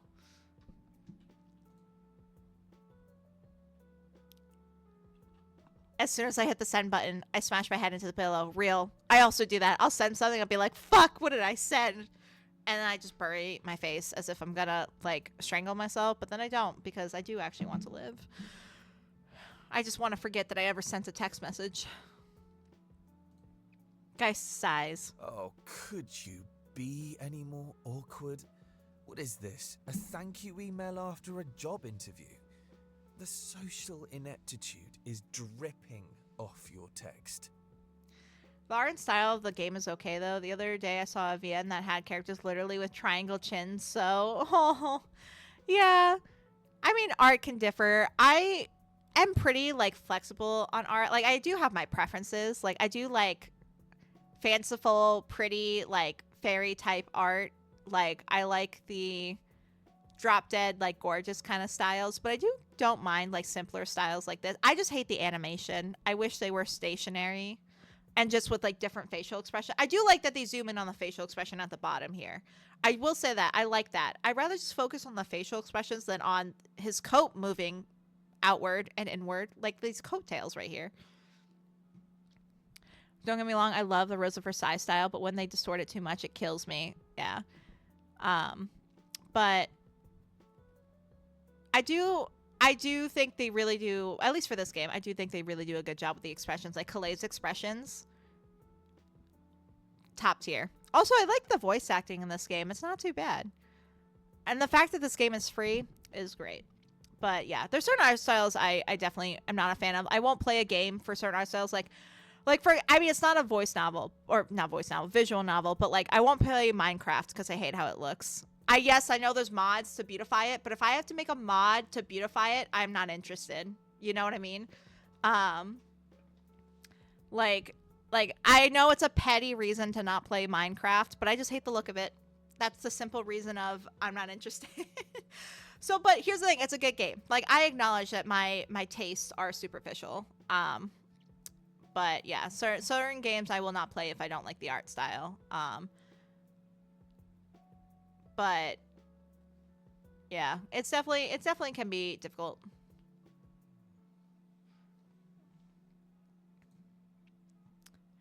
I groan. I wish there was an unsend button. That buzz scared me.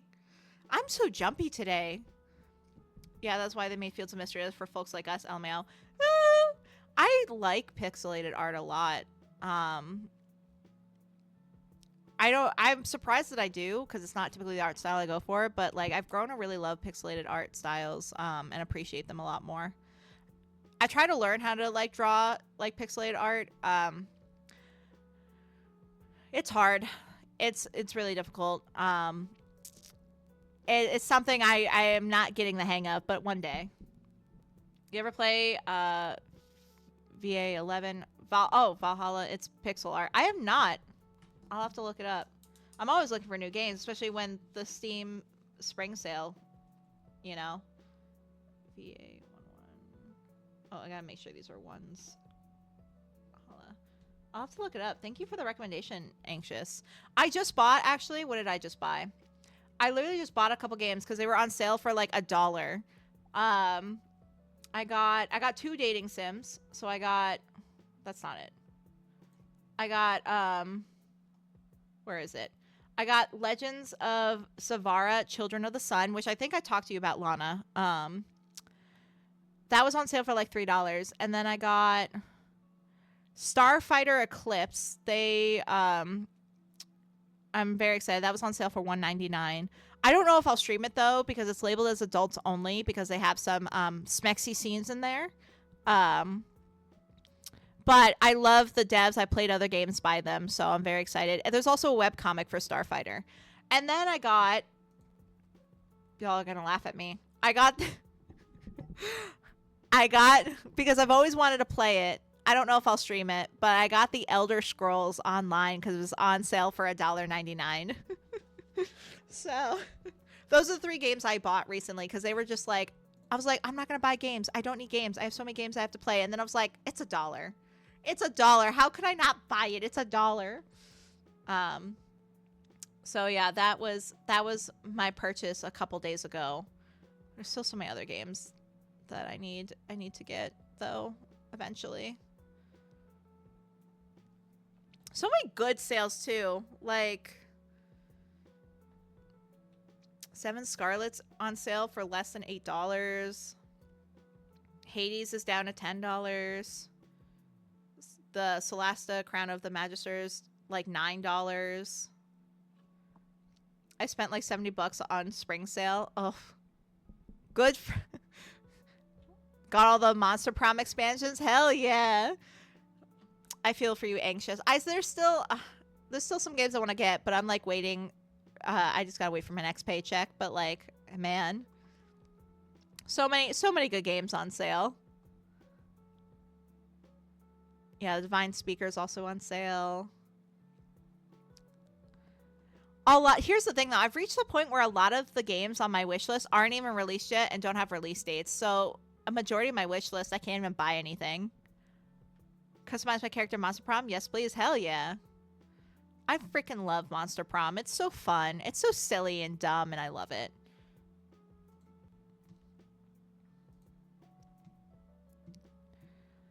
My phone buzzes. I squeeze my eyes shut, smothering my face with a pillow as I get ready to look at the screen.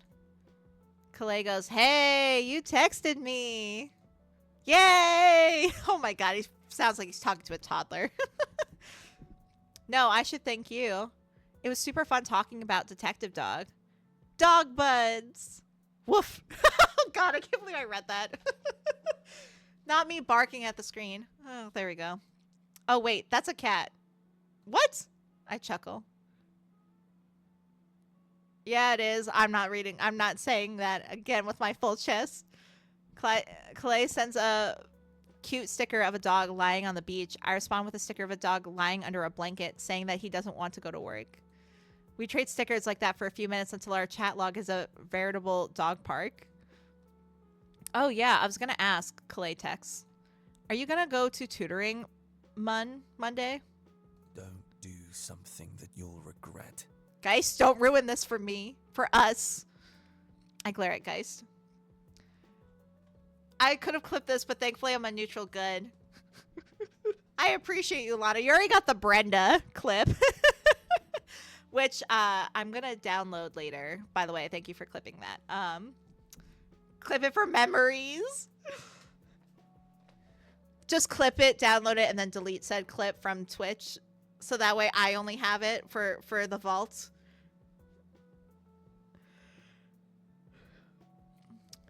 But here's the thing. That's what I get for like reading stuff without reading it. You know what I mean? Yeah, I just gotta cut out the last seconds because I did it on my phone and it glitched. It's all good. The phone, Twitch mobile is trash. Say that right now. Absolute trash.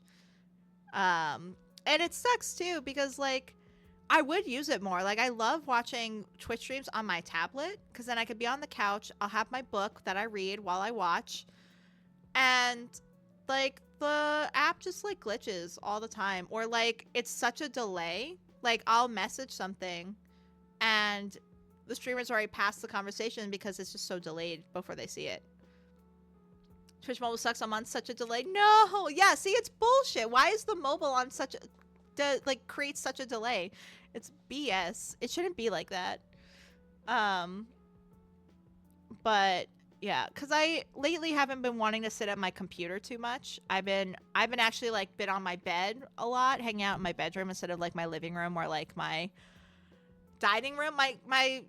My desk, my computer is in my dining room because it's just me. Why would I need a dining room? So instead it's my stream computer playtime room right across from my laundry room closet. So, but anyway, yeah. I have been anywhere but my computer outside of stream for the past like week or so. So I'm like, I need Twitch mobile to be better. I need it to do better. It's not meeting my expectations. I'll be there, I text back. Kalei responds, "Yay, I'll see you there." Smiley face. I drop my phone on the blanket and roll onto my stomach. My heart is racing, but it's not from nervousness for once. I actually feel happy, excited even. I'm looking forward to Monday. Kalei and I go to tutoring together on Mondays and Fridays. Afterwards, we usually grab a late night snack. We also text a lot between classes in the evenings on the weekends. Oh my god, girl, you go. Though it is better than Twitch on the Switch. Oh my god, don't even. I tried Twitch on the Switch once at I hate that it rhymes. Anyway, and it was absolute dog shit. Yes, you can download the Twitch app on the Switch, but here's the thing, you cannot type in the comments on the Switch. You have to still connect your phone to Twitch, which is so dumb because at that point it's like, why would I not just watch it? Oh, sorry, I hit my mic. I'm so animated. Why would I watch it on the Switch if I need my phone anyway? So might as well just watch it on my phone. Yeah, it's not even that good, Lana. So even if your partner finds out, they won't use it. I promise. It's bullshit. And it lags even worse than mobile does. Yeah. I'm easily fired up today. I must have a lingering attitude from sitting in the parking lot for 2 hours yesterday in traffic. I always can tell when I feel myself getting an attitude, and it's like, do I want to calm myself down, or do I want nature to take its course and just me be irritated? We'll find out which is the better. Who's involved? Someone may deserve my attitude. Anyway, we chat about a lot of things, though our conversations usually gravitate towards movies. He loves talking about film even more than me, if that's possible. It seems like he has watched every movie produced in the last 30 years, ranging from rom-coms to biopics to horror. The single moment in life you wish you had a horse in the 21st century? I would love a horse. If I had the money to keep a horse, to board a horse, I 100% would. Love a horse.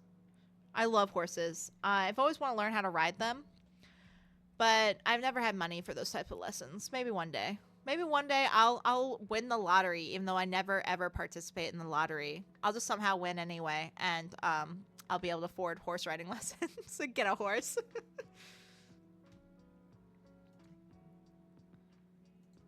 My friendship with Kalei is so easy that it's almost scary. Chatting with him feels like I'm being carried down a gentle river by the movement of the water. It's not difficult or forced, unlike what I'm used to. If you had the money to own a horse, I don't even want to know how many cats you're going to have, LMAO. Okay, look, I may be a crazy cat lady, but even I know my limits. 3 max. Any more than 3, and it's just chaos, and I can't handle it. I grew up with 4 cats at a time, and I think that's too many. When I'm not happy when May passed away. When a childhood cat May passed away, it definitely was much easier having 3 cats. Your therapist has 16. That's impressive and terrifying, and good on them. You know, it's the economy sucks when you're going off of how many pets a person has by how rich they are. You know, I do want a 3rd cat. I want a void cat. I'm normally not very specific in colors of cats, but void cats are hard to adopt anyway, so or hard to get adopted. So I rather get a void cat. Oh, that's because you're not counting the dogs. He just has a big house, not rich, though. Well, a big house is nice. I would love a big house. Actually, no, I won't. I live alone. I don't want to deal with a house by myself and fixing shit and cleaning it. Sounds atrocious. I stopped dreaming of having a house. 1, because I know I'll never be able to afford one, especially by myself. 2, that seems like a lot of work. I rather just I know renting seems like a waste because you're paying a lot of money for something you don't own, but at the same time it's like, yeah, but when my light bulb goes out, I don't have to replace it myself. I just get the maintenance person to do it. Leah wants to live in one of those Korean capsules. No, I'm claustrophobic. Definitely don't put me in a capsule. A 1-bedroom apartment is perfect size. Actually, no, I would want a 2-bedroom apartment. A 2-bedroom apartment is probably the biggest I would want living by myself. See, look. I'm just basing this off the fact that I'll probably be single forever, which is fine. I love being alone. So I'm planning my future as if I will forever be alone in that sense. So I'm just like, okay, what can I monetarily afford? What will I want to clean by myself? Though if I'm ever rich, I'd hire a maid. Also get a ship. No, it's not sad. I'm okay with that. I don't need a partner to feel complete. Not that having a partner is a bad thing, but I plan my life as if I'm going to be single because I like doing that.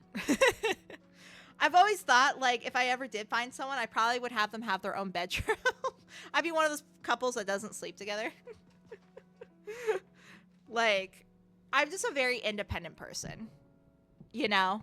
And I'm very happy by myself. I pretty much do like living alone. I don't really feel lonely in that sense. I got my cats. I got my visual novels. I got my chat.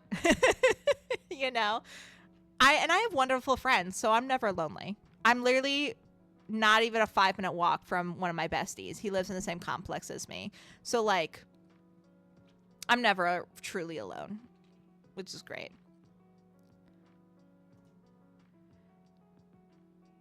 Leah's weird aunt territory then. Fantastic. Love that. Oh, yeah, no, I'm going to be the fun aunt. For all of my nieces and nephews. I'm the one that's they run to when they're mad at their parents because I will have the space because it's just me. It's okay. Yes, I am Auntie Leah, and I love that title. All right, I think that Kalei. Oh, we can make it romantic, or we can keep it as a friend. See, I have enough friends. I have enough friends in this chat alone. So we're going to say he's cute. Because he is cute. Kalei is cute. I don't think he would ever be interested in me in that way. But, girl, stop it. A month after I start going to tutoring with Kalei, I'm sitting at my desk scrolling away on my laptop. I often spend my Saturday evenings browsing random online marketplaces. It's relaxing, and it feels a bit like a treasure hunt. I've snagged quite a few vintage DVDs for bargain bin prices. Right now, I'm searching for my white whale. I've invested countless hours searching for this movie, but to no avail. My eyes brighten. I finally find what I've been looking for. Young Detective Dog, the adventure begins. That's how I feel when finding, like, old Sailor Moon English dub DVDs. Like, yes, the dub sucks, but it was my childhood, and I'm nostalgic. So trying to find a Sailor Moon DVD with the original dub on it is so difficult. And when you find them in stores, they're expensive. But I did find one. I know $40 is still steep for a DVD. But it was one of the first season Sailor Moon dubs. And I got it at Azia Records for $40. And I was like, yes. Yes. Because other people are selling it on the eBay for $200. Fuck that shit. So when I saw it for $40, I'm like, sold. Sold. Put it in my cart. Charged my card. I stopped looking around. I literally went to go buy it, and then I went back to browsing the store because I was like, I gotta get this. Does the box art look cool too? It does. It does. I love the Sailor Moon like DVD and VHS art. I have the what's that art called? It's not this is for the OG English dub names, but Alan and Anne, like those two aliens. I have the VHS tapes, and it's really cool. They all come together to make a tree from the side when you put them all in the box. I forget what that tree is called, but like that arc, that's one of my favorite arcs in Sailor Moon. To be honest, is with those two aliens, the Alan and Anne aliens, which they made them siblings in, like, I believe in the anime, but like I like them as but they were clearly like lovers. I mean, in the English dub, like the OG English dub, which made Neptune and Uranus cousins, which is stupid. I'm a sucker for that kind of shit. Same. There's a book. So there's a book series I finished reading recently called Heaven's Official Blessing. I love it when they do it with books. They have it so that there's a collection box where the sprayed edges all come together to make one giant like painting, and I'm like in love and I want it, and my wallet is not happy with me. I love working with little publishers because I get to see folks coming up with these little book things. Yeah, I love that shit too. Did I read this? I don't know if I read this. It's not a part of the original Detective Dog timeline. Instead, it was a minor film that was released direct to video, detailing Detective Dog's impoverished origins as a street puppy. Have I shown you my Byung Chul? Sorry if I mispronounce it. Han Rainbow Book Collection. You have not. Post that shit in the Discord. I would love to see it. If you want to. You don't have to. You can also DM it to me if you don't want to send that privately or publicly. I mean, words. You know what I mean. It's a valuable piece of Detective Dog canon, filling the gap between the prequel series before Detective Dog and the Butler area comics, detailing his life as a servant to a noble cat family. Young Detective Dog was outsourced to a smaller animation studio. As a result, it never received that much marketing and only a limited number of prints. It's the only Detective Dog film that I haven't managed to get my hands on until now. Give me a second, I'll post in Discord. Yeah, take your time. I don't even look at the cost that carefully. I've been searching for this film for months. I'm willing to pay almost any price. The buzzing always scares me. As I'm checking out, my phone buzzes. Hey, says Kalei. So you know we were talking about the Mad Gun sequel yesterday? Do you want to go see it? I was thinking about going tomorrow. Oh, the new Mad Gun movie. Kalei and I had chatted about it on our way back to the dorms. Admittedly, I wasn't a fan of the Mad Gun franchise, but I had read rave reviews about the new sequel. I couldn't deny that my interest was piqued. I'm about to text OK when a hand drops onto my phone. The pale, tapered fingers wrest the device from my grasp. No! Geist has to come in and ruin everything. I know, that's literally his whole purpose, but still. Geist strolls to the other side of the room, waving the phone idly. You'd better not. Why not? I ask. I can spend time with whomever I want. Geist comes back and leans against the side of my desk. Texting is easy. You have time to think about what you'll say, and there's no pressure to answer right away. Going to tutoring is fine too. After all, you're mostly working on homework.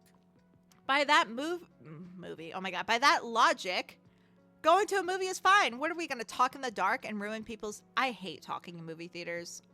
Despise it. If you do it, shame. Anyway, but like, what are we going to do? Talk in a movie theater? We're going to the movies.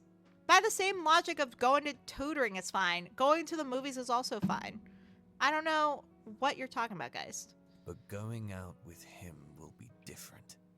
You'll have to talk to him the entire time. Can you really do that? Oh, I hear the ding of my Discord. Oh, I love the rainbow. That's a great collection. Thank you for sharing, Lana. I see Dune in there. I'm looking at your other books too. Edgar Allan Poe. I'm just peeking around in your photo. 1989, right? Nice. Thank you for sharing.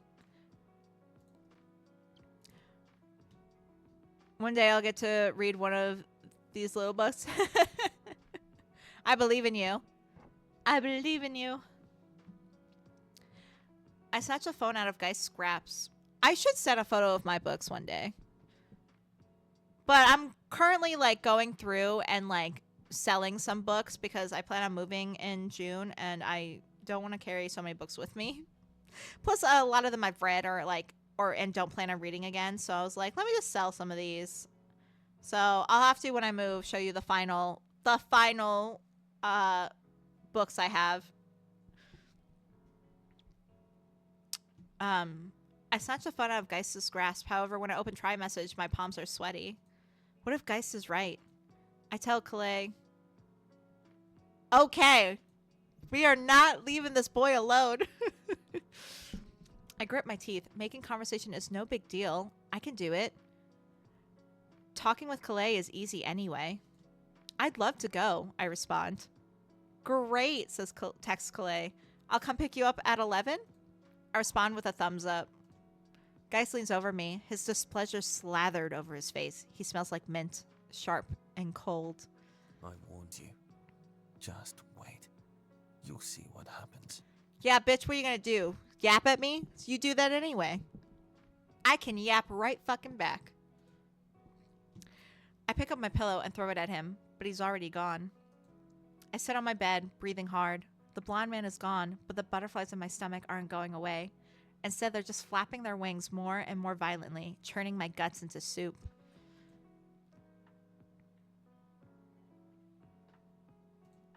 I hope that Geist is wrong. Guest services. Man, that was awesome. I was wondering if it was going to be some cheap cash grab, considering it's been 20 years since the last installment. But it was really interesting. I liked how the original protagonist became the mentor to the next generation. As we exited the cinema complex, Kalei's eyes lit up. He pointed to the food court, the bright signage beckoning us inside. Ugh, I'm starving. Wanna grab some grinds? I am hungry. I feel like eating a... we got a vegan, I think it's pronounced banh mi, ramen, or loco moco. Oof. I was literally talking about ramen with someone the other day. I would kill for some, like, ramen. And not, like, the instant ramen, like, the good shit. But the best ramen places are, like, a half hour from me, and I'm sad. So we're gonna virtually have good ramen, hopefully. I go to the ramen shop and order a vegetarian ramen. Minutes later, I carry a tray with a bowl back to the table.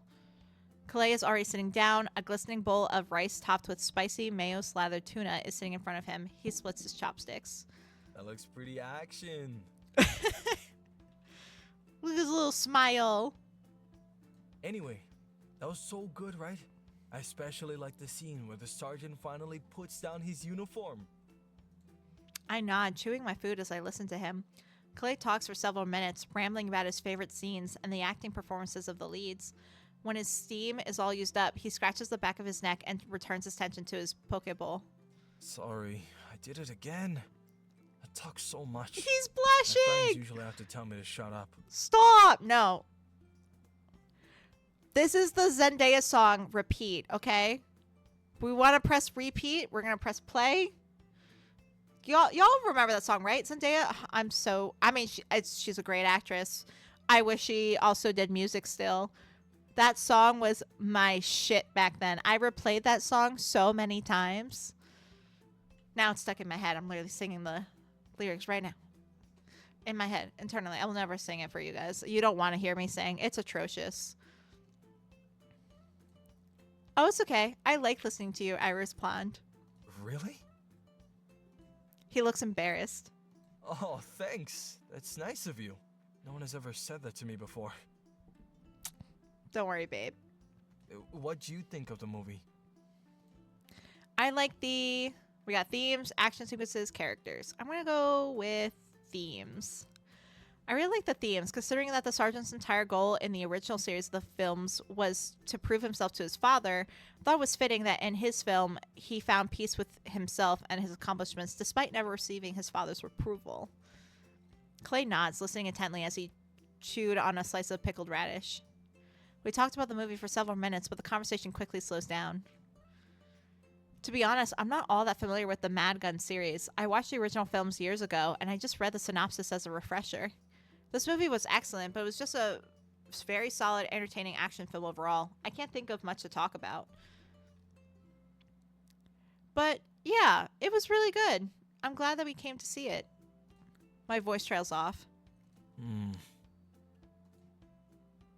Oh no, we're both not talking, just sitting in silence. I hate awkward silence. I mean, I don't mind silence if I'm comfortable with a person, but like if we're still getting to know each other, the silence freaks me out because I'm like, is this a good silence? Is this bad silence? I can't tell.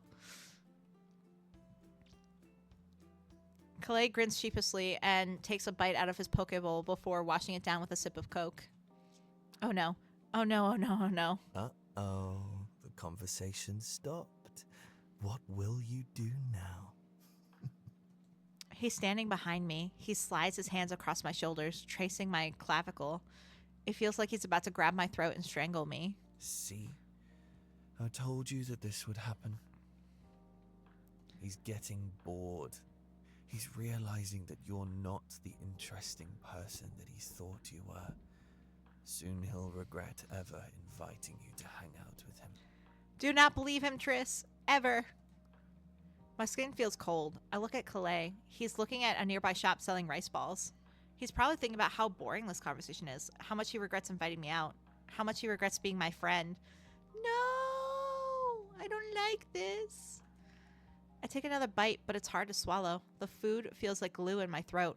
I want to vomit. Why don't you excuse yourself to the bathroom? Stay in there a while. And when you come out, you can pretend that you got food poisoning. Absolutely not. At least that way he'll think that you're miserable company because you're ill, and not because you're just a miserable person. We better not, I swear. I managed to choke down the bite of food. Geist is right. It wouldn't even be a lie. My food is settling uneasily in my stomach. I place my hands on the underside of my seat, getting ready to scoot back from the table. Do you ever wonder what life would be like if you were the last person alive? That is the most random question, but thank you, Kalei. I'm so glad you stopped this. What? I ask. My retreat is interrupted by Kalei's sudden interjection. No, like, seriously.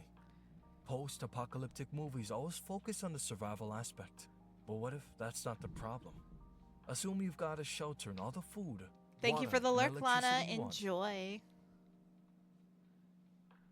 But you're completely alone. You've got all this time on your hands. What would you do with it? Is this what he was thinking about? The hypothetical apocalypse? What made you think about that all of a sudden? That's random, I say. Well, I don't know. Aw. Sometimes these thoughts pop up in your head, you know? And they just keep scratching at the inside of your skull until you let them out. Oh, I feel that. Sometimes I really want to say something and I hold it back because I'm like, this is the most random thing ever and it makes no sense. And we're not even talking about this right at this moment. He takes his hat off and ruffles his hair, looking a little embarrassed. He puts the hat back on. No, I would love to see him without his hat. What does his hair look like without the hat? I mean, it is his signature hat, though. I guess I would stay alive, watch all the movies I can before I die, travel.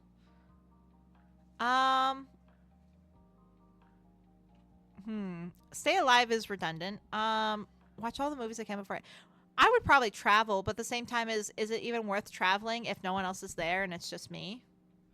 Like, yeah, sure, I get to see the Taj Mahal, but like, is it really the same if I don't get to meet the people that its culture is a part of and like learn from them directly? It seems empty.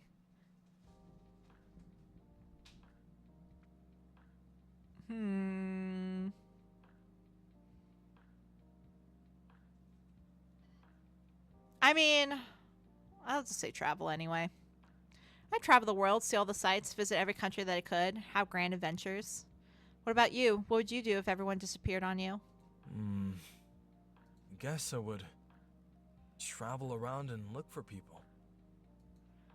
Thought you said that you were the last person alive. You already know that there aren't any other people, right? I ask.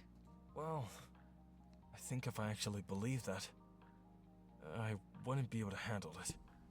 Knowing that I'm all alone in this huge world. Aw. If I keep searching, then I can hope that I'll find someone someday. Even if it doesn't happen, the thought would keep me alive. You know? Aw. I understand Kalei's feelings, but I can't relate. I've thought more than once that if I was all alone in the world, then it wouldn't be too bad.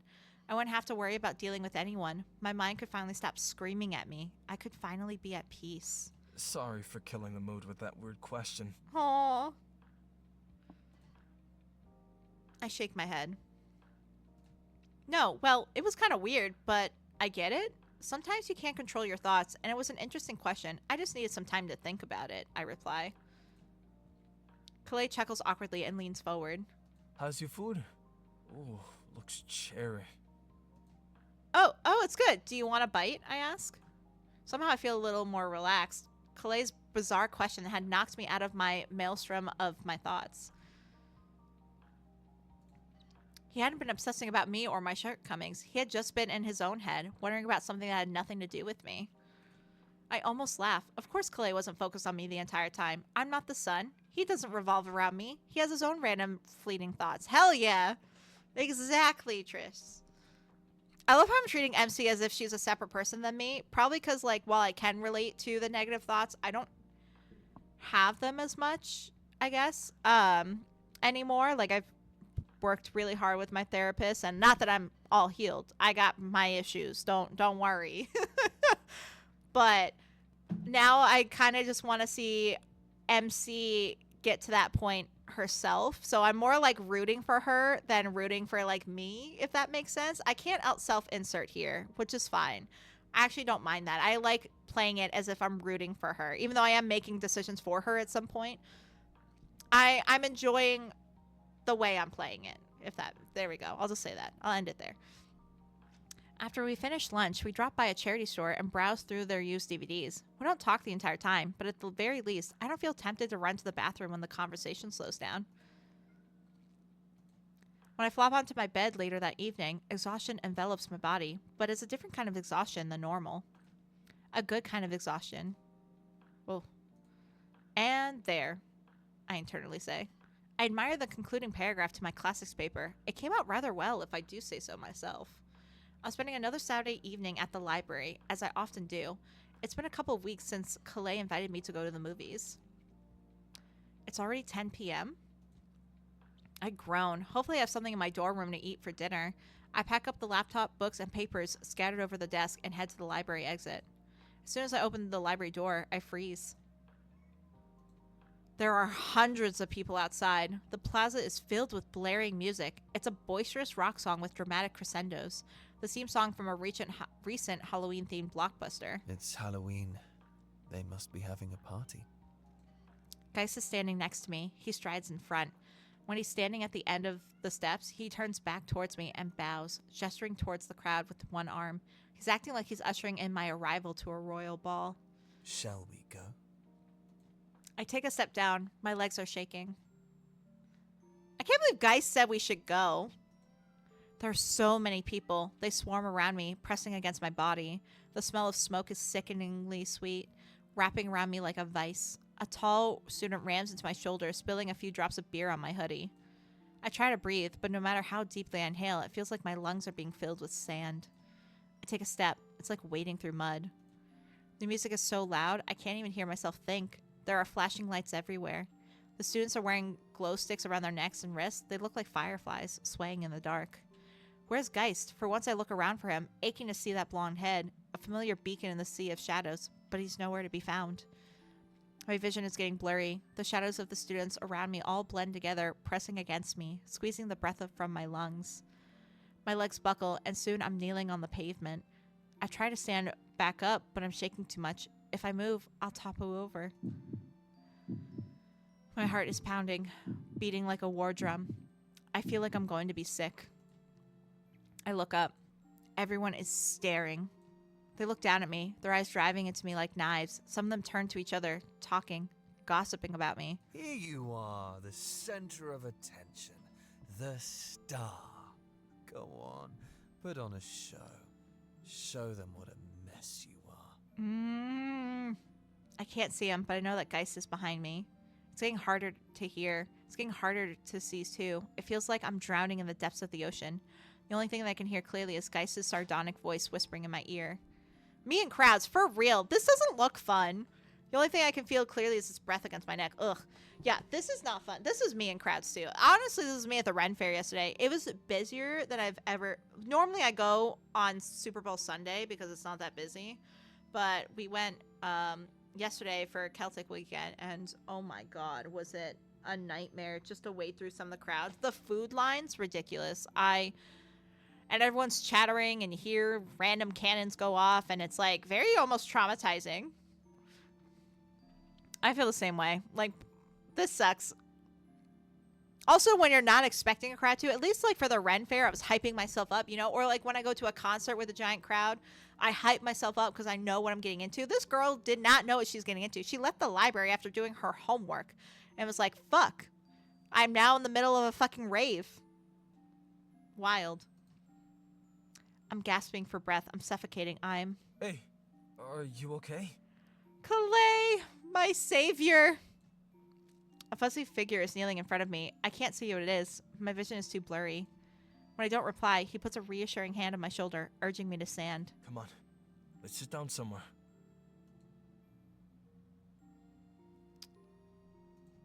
He tugs on my sleeve, leading me through the people surrounding us. As we walk, the crowd thins, the music quiets, and the smell of smoke weakens. He opens the door and guides me inside. I look around. My mind is still fuzzy, but I can tell that we're back in the library foyer. The boy sits me down on one of the couches. It's hard to focus. I try to concentrate on his feet. I can only think about one thing. Why is this guy wearing socks with sandals? Me? I'll have the most dumbass question or thought in my head when I'm dealing with something important.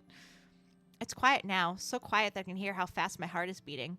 It's still racing, thrumming in my ears like a hummingbird's wings. My skin feels cold and clammy. Do you mind if I sit with you? I don't mind. Okay. Wait here. I'll be right back. He returns a few minutes later, setting a cold bottle of water against my shin. The chilly condensation tingles against my skin, grounding me. I look up. Kalei's brow is furrowed with worry. It doesn't suit his face. Normally, so sunny and cheerful, guilt gnaws at my chest. We see him without the hat! Oh my god. Finally. I love how that small thing gets me so excited, but here we are. Are you sick? Did you drink too much? Or are you having a panic attack? A panic attack? I've never considered that before. I had similar episodes in the past, but I just told myself that everyone feels nervous sometimes. My episodes were normal. I was normal. Now he knows that you're a freak. Someone who can't even handle normal life. A person who's constantly on the verge of a complete mental breakdown. Bro. Hello, Lulu. Welcome back. Finally came to me after you were crying in the bathroom. Geist is sitting next to me on the couch, arm draped around my shoulders. His cold fingertips are tickling my earlobe. It feels like I'm being buried alive. We're not lying. Lying is not healthy. I'm having a panic attack. I think I'm having a panic attack. I say it quietly, the words stumbling over my tongue. I almost don't want Kalei to hear. It's strange labeling what it is happening to me like this. Part of me is glad to give it a name, to put a face on this monster that has tormented me for so many years. Part of me is terrified of this label, this brand singing my skin, marking me as someone irreparably broken. Got it. Okay. Breathe with me, okay? In. Ooh, out. In. Out. Good job. Can I hold your hand? Aw, he's so sweet. I adore him. Yes. I nod. And I love that he asked. He asked before, like, touching you and, consent king right here. I nod. He grasps my hand and squeezes it. His hand is warm and reassuring as he leads me through some deep breaths. You're okay. Everything is going to be okay. Ooh, I'm here for you.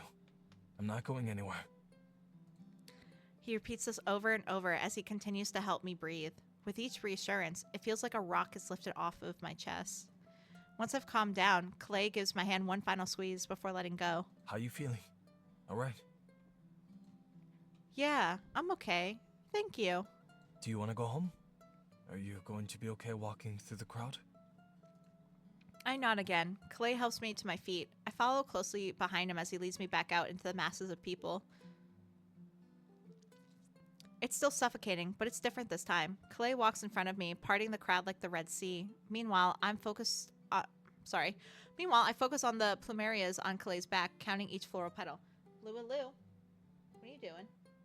We do not chew on wires here, my baby girl. Wires are not food. They're friends. She just gave me a look like, Mother, shut up. By the time that I'm finished, we're out of the heart of the gathering. There are only a few stragglers surrounding us now. I let out the breath that I didn't know that I was holding. I jog up to Kalei's side. I'm sorry for bothering you. My cheeks are burning. I want to disappear, to crawl into some hole that leads straight to the center of the earth and never come back out. It's no problem at all. I wanted to get some air anyway. Big parties like this aren't usually my thing. Ugh, even better. Guy sidles up next to me, his hands in his pockets. Look at you. You've completely ruined his night. If I could roll my eyes Could in have this had thing, fun with in everyone this else, model, I would. But he had to babysit you. Bro. My hands hover around the headphones slung around my neck. I want to put them on, but it would be too rude with Kalei here. I'm not usually like this. I'm a little embarrassed that I acted like this in front of you, I say. Kalei doesn't look surprised. Instead, he dons a strange expression of grim understanding. Can we kick the blonde guy? I know, I want to so badly. Because, like, I get it, too. Like, I've had those thoughts myself in the past, and I get so mad now because now I've finally reached a point with myself that I'm confident that that's ridiculous. So now having it happen to my character, I'm like, I just want to protect her. I want to be big sister and punch the freaking blonde guy in the throat. I want him to choke on his words, quite literally. It happens to a lot of people. It's nothing to be ashamed of. What a liar. It happens to a lot of people. Who, exactly? Has he ever even met anyone as freakish as you? Bro, I'm about to jump my desk. Guys, shut the fuck up. I'm your friend. I'm here to support you. Always. Oh, good friend. Oh, how generous. He's offering to be your Me crutch smile. because of how fragile you are. Kalei kicks a stone lying in the path. It skips down the cement, landing in a nearby patch of flowers. Panic attack below, right? One of my relatives has a panic attack sometimes. She's brilliant. One of the smartest and kindest people I know. But she fails things a lot, you know? Aww. And it can be overwhelming. So sometimes she just needs a few minutes to process her emotions, and I hold her hand and talk her through it. It's no big deal at all. No big deal. Collapsing in the middle of a crowd and troubling everyone was no big deal? I don't know what to think of that. Part of me is annoyed by Kalei's flippancy, the way he dismisses my suffering with a few easy words, and yet part of me is also strangely reassured by his nonchalance. I feel the same way. When, like, someone's like, it's okay. Like, we'll just get over it eventually. And I'm just like, get over it. But they're right. It's annoying, but it's right. Because, like, what you're feeling sucks and you want it acknowledged as important. But sometimes labeling it as important is the wrong thing to do because it just recircumvents, like, that negative thinking. Or, like, sorry, not recircumvents. Strengthens that negative thinking. There we go. As I'm mulling over that statement, we reach my building. I fumble my ID card out of my pocket and swipe it through the reader. Thank you, I say. I wave to Kalei as I shut the door, his words ringing in my ears. Oh, new day. I groan into my pillow. I can't believe what I did last night in front of Kalei of all people. I bet he's gossiping to all of his friends right now. The weirdest thing happened to me last night. A freak had a complete breakdown in the middle of the main plaza. Crazy, right? Why would he say that when he literally said his family member is like that?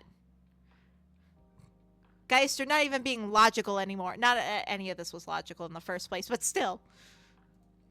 Man, that's one of the, like, I one day want to upgrade, like, my model, do, like, some arm movement tracking, because, like, if you could see me with my hands this whole stream, I've been talking with my hands I talk with my hands. I've been talking with my hands the whole time, and it would be entertaining, to say the least. The blonde man dangles the phone in front of my face. He texted you. Shouldn't you hurry and see what it's about? I bat the phone away and turn around. I want to stop time. I want to curl up in a corner and hide forever so that I never have to see Kalei again. No! Don't let him win! Geist is a loser. The phone buzzes once more. but real life doesn't have a remote. I can't hit pause on it because I'm feeling overwhelmed. I roll back over and reluctantly accept the phone from Geist. No one asked Blondie. Kick him now. I know, right? So wish I could. Kalei texts, hey, how are you feeling? Okay? Question mark, question mark, question mark. I was kind of worried, just wanted to check how you're doing. Do you need anything? He's such a sweetheart. He's such a cutie patootie. I squeeze my eyes shut, composing myself before I reply. I'm okay.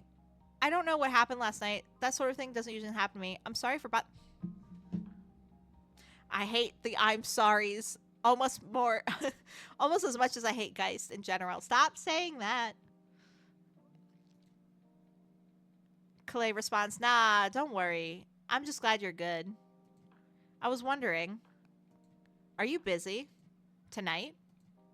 Me and some friends are getting together to watch a movie. It's called The Social Experiment. Want to come? We'll prob talk story after. There's going to be pizza sold. You're having pizza sold.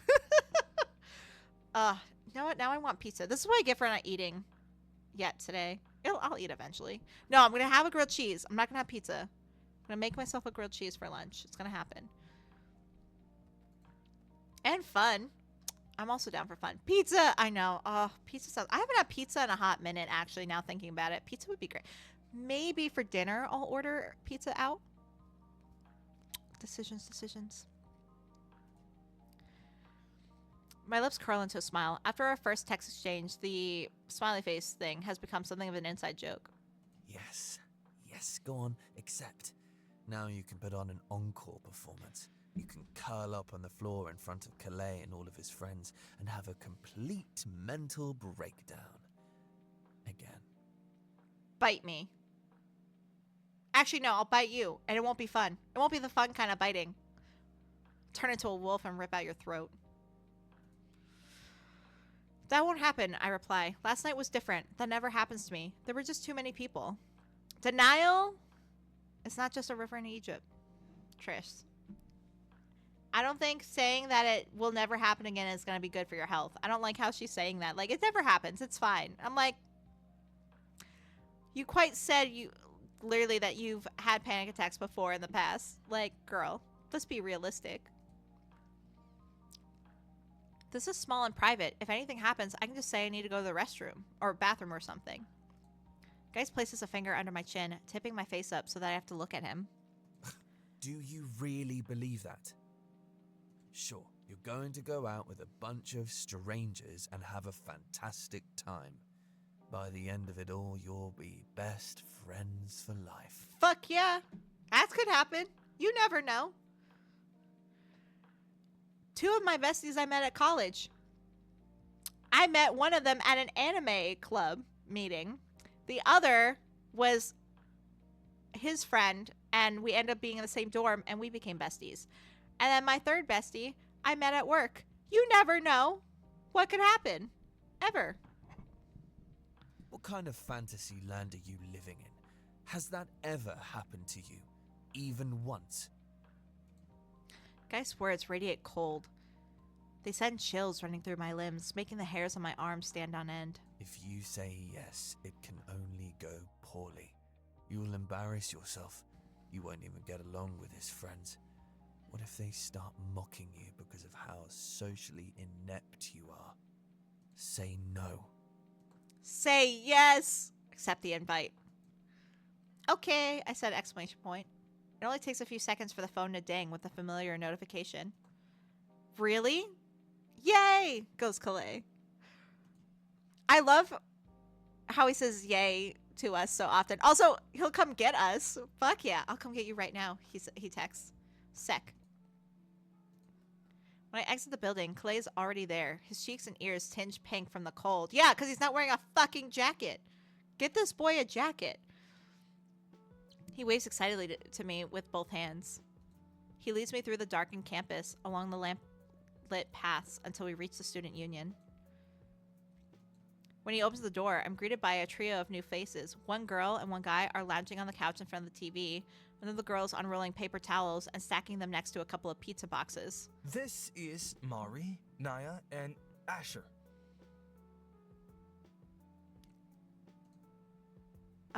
Nice to meet you, I say. Naya and Asher wave in acknowledgement. Mari hands me a plate and a paper towel. Help yourself? This one is vegan, she says. She opens the oily cardboard boxes, revealing 2 pizzas. One is covered in tomato sauce, vegan mozzarella, and basil. The other has basil, pesto, sausage, roasted peppers, and goat cheese. The one with tomato sauce. I grab a slice of the tomato sauce pizza. The mozzarella is especially stringy, clinging to the cardboard as I try to extract the pizza from the box. What drink you like? Beer or soda? Or just water? I'll take a soda. Except a cola. It's ice cold. I wipe some of the condensation off before cracking it open.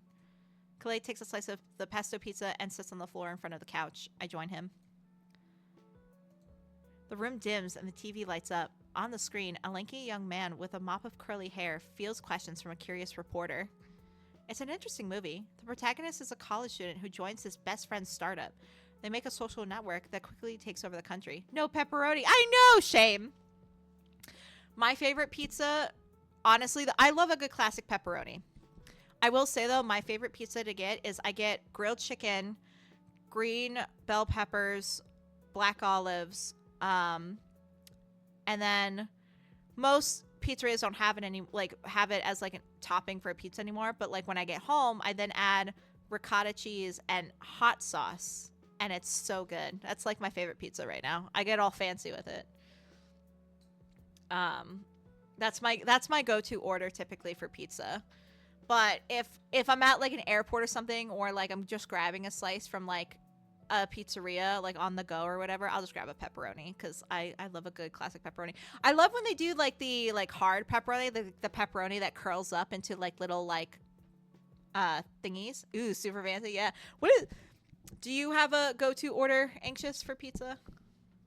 Curious to see how other people eat their pizza.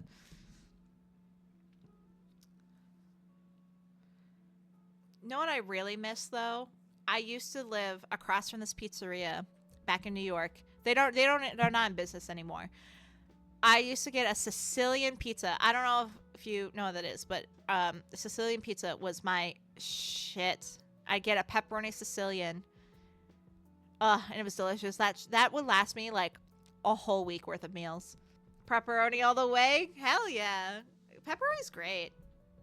I loved like pepperoni sandwiches. I'll do like a pepperoni like ham, and then I'll do like pepper jack cheese, or I'll do like buffalo chicken pepperoni and like pepper jack cheese on a baguette.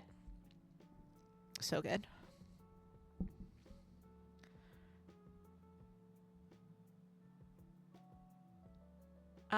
Okay. I read halfway through this. Okay. However, midway through the film, it's revealed that the best friend is actually an alien. Oh my gosh. Who's using the social network as a way to harvest information about humanity. That's wild. As the film winds down, I finish the final bite of pizza. The protagonist just barely evades his best friend's ray gun and stabs him in the throat. Oh my god.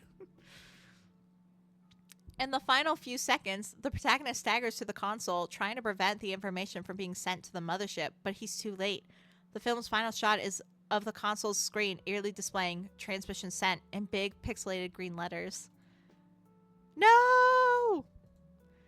Kalei gets up and flips on the light. Mari turns off the TV. The hell was that? Blatant sequel bait, says Asher. I thought it was pretty good. Really ominous, says Naya. It's a fitting metaphor for online privacy, isn't it?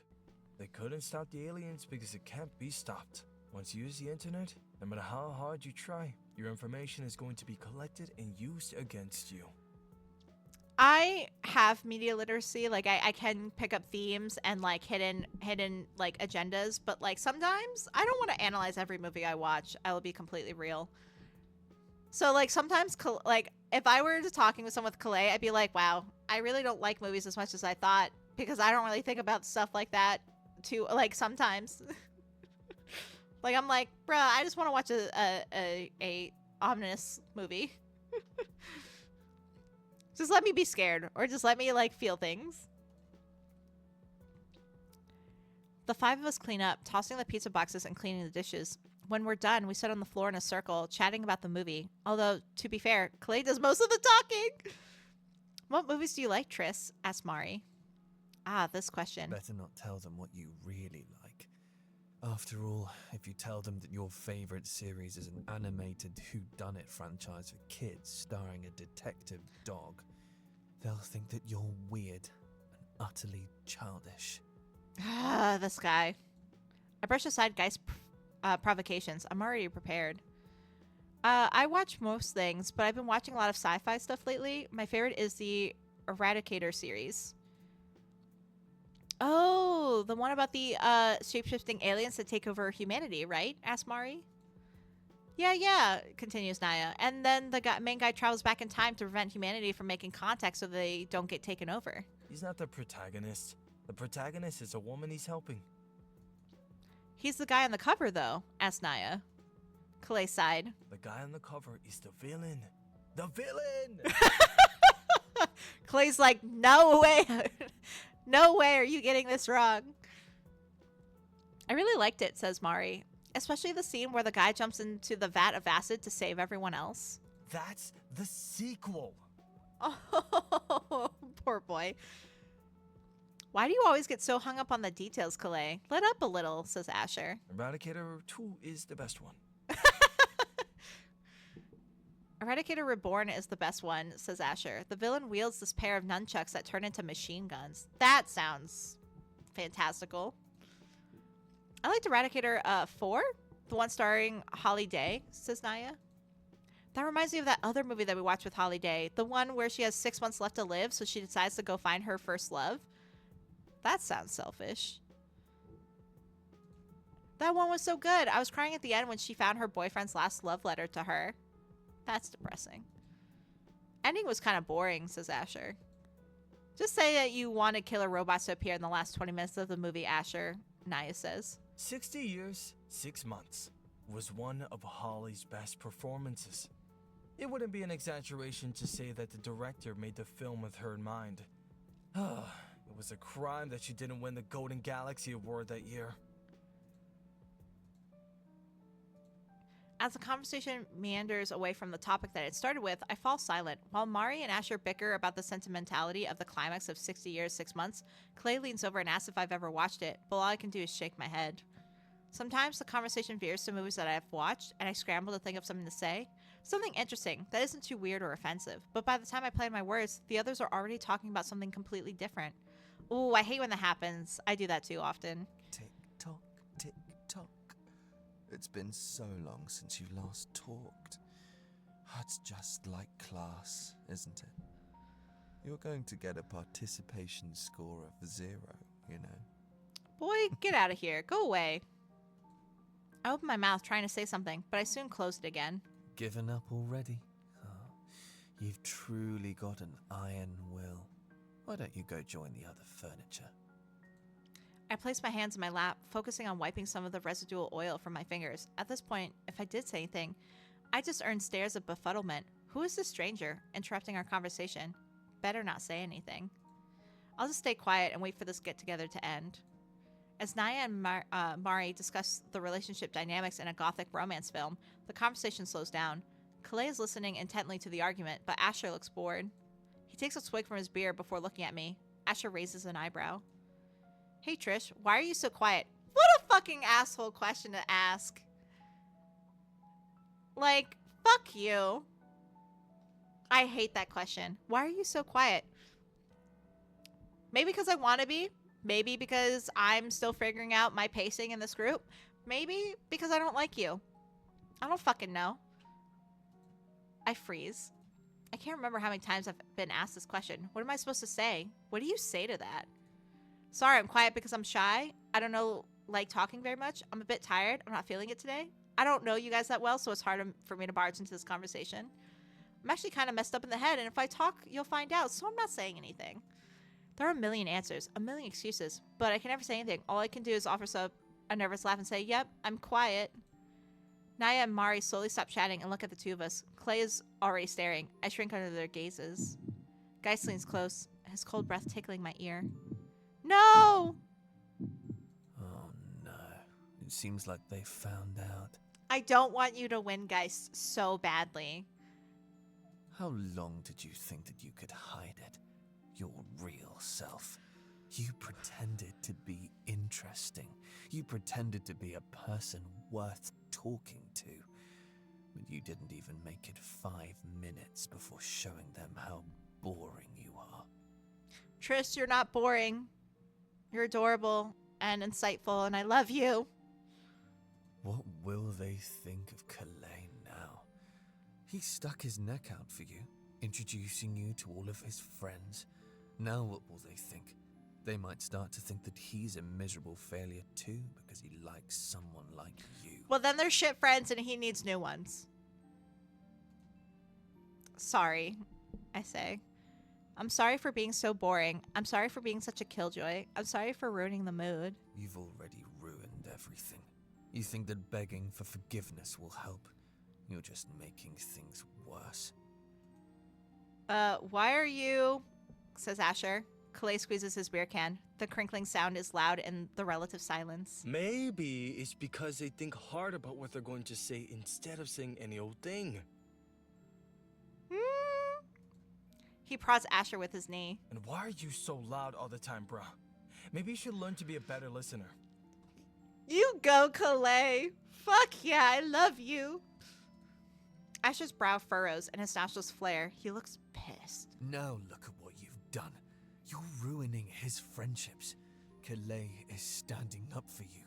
He's getting into a fight with his friend for you. Yeah, because we're also his friend. And friends keep each other in check sometimes. It happens. Friends fight. If this is a ending friendship kind of conversation, then they weren't real friends to begin with. I wrap my arms around myself, my knuckles whitening. I stare at my drink on the table, watching the condensation pool at the bottom. The same 5 words run around my head on repeat, screaming and screaming and screaming. I should not have come. I should not have come. I should not have come. I wish I wasn't here. I wish I was anywhere but here.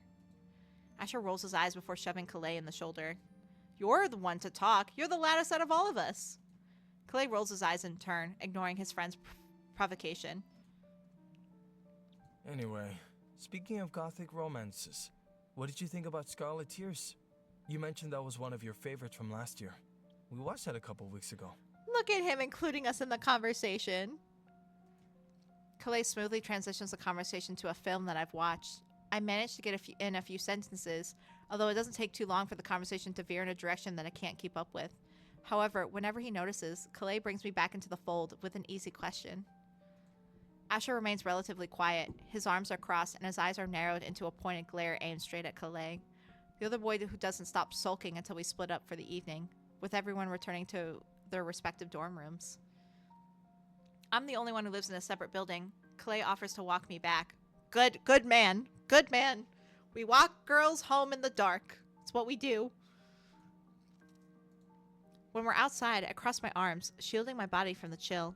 I feel strangely nauseous and oddly vulnerable in a way that I can't explain myself, as if someone cut a hole in my chest and left it open so that everyone could peer inside. Kalei scratches his nose. He looks around awkwardly before turning to face me. I'm sorry. For what? I ask. They, said some pretty insensitive stuff to you. They're not usually like that. They were only like that because you were there. You made everything awkward. Broski, stop it. I'll make sure they're on their best behavior next time. Don't worry. There won't be a next time. Not after you messed everything up so badly. This game is irritating me in a good way. Like, I'm glad it's bringing forth these emotions from me, but they're not pleasant emotions, so I'm just like, okay. I'm really glad that you came. I'm glad I came too. He's lying. They always lie. He's just trying to... We all like movies, but sometimes it feels like I'm the only one who takes them seriously, you know? They're always joking around about how bad the dialogue is or how hot the actors are. Whenever I want to talk about the story or the characters, they brush me off. Even when they don't, you can tell they don't want to talk, you know? Aww. That's interesting, or, wow, you thought about it a lot. Sometimes I feel like a weirdo. Like I don't belong. I just want to give him a hug. So it was really nice having you there. It seems like we're on the same wavelength. He might be lying, placating me with soothing words, but he seems sincere. I feel the same way. I really like talking to you too, I say. I mumble the words, barely able to get them out. Inwardly, I curse. I sound so awkward. What if Kalei thinks that I'm lying or being insincere? Feels like you listen to me. You really listen. I wanted to thank you for that. Ugh, I adore him. Guilt bubbles in my stomach. I want to protest. That's wrong. I'm not listening. Not really. I'm just so wrapped up in my own thoughts all the time that I don't speak. In reality, I'm a selfish jerk who's always obsessing about myself. I don't listen to you because my thoughts are constantly screaming in my head. But when I look at Kalei, his sunny smile erodes my doubts. He's genuinely grateful towards me. Even if it was accidental, I did something for him that he appreciates. I made him feel heard. I guess I did a good thing? I look around. Geist is gone. We arrive at my dorm building. Thanks for inviting me. I had fun. When I return to my room, the guilt in my stomach has morphed into something else. A strange mixture of emotions. One that I can't easily define. Guilt, nervousness, humiliation, gratitude, and something almost like pride. Around a month has passed since Kalei invited me to meet his friends. I lounge on my bed, scrolling through my feed. Is it Kalei? I scan my notifications. It's not. Instead, I got an email. I run down to the mailroom. When I talk to the student that's manning the desk, my excitement is so high that I can get words out without stumbling over them. Minutes later, I'm clutching the package to my chest like it's my most precious treasure. In my room, I carefully open the box. A DVD case covered in slightly worn plastic, and lying amidst the crumpled up newspaper. Young detective dog, the adventure begins. I can't suppress the grin spreading on my face. I've been waiting to see this film for so long. I open up my desk to search for my DVD player, but then I pause. I wonder if Kalei would want to watch this. Yes! Yes! When we were talking about the franchise before, he mentioned that he hasn't watched this one. I'm not surprised. It's not available online, and physical copies are hard to come by. Should I invite him over? I never invited anyone over. In fact, I've never invited anyone to hang out, period. When I did spend time with friends, they were always the ones to reach out. Some small, deep part of my heart always believed that if I asked someone out, they would feel burdened. Same. I used to think that too. I've gotten a lot better than doing that. Mental health is hard. Honestly, I appreciate this game for bringing to light those kinds of thoughts that people have. Hopefully when people play this, they feel less alone about it. But spending time with me was a chore, that they had much better things to do than be with me. But this is different, right? Kalei would want to see this movie too, and maybe, just maybe, he would have fun with me? I take out my phone, my fingers hovering over the try message icon. Oh, why is it green? Stop. No! Geist is sitting on the bed, leaning over me. He reaches over and tries to take the phone out of my grasp.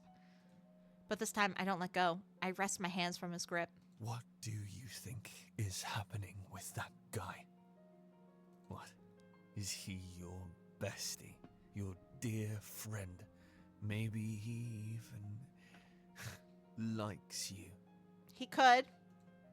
I don't want to listen to this. I push Geist off of me. I get up and grab my headphones from my desk, but his voice slips past the headphones, sneaking into my eardrums.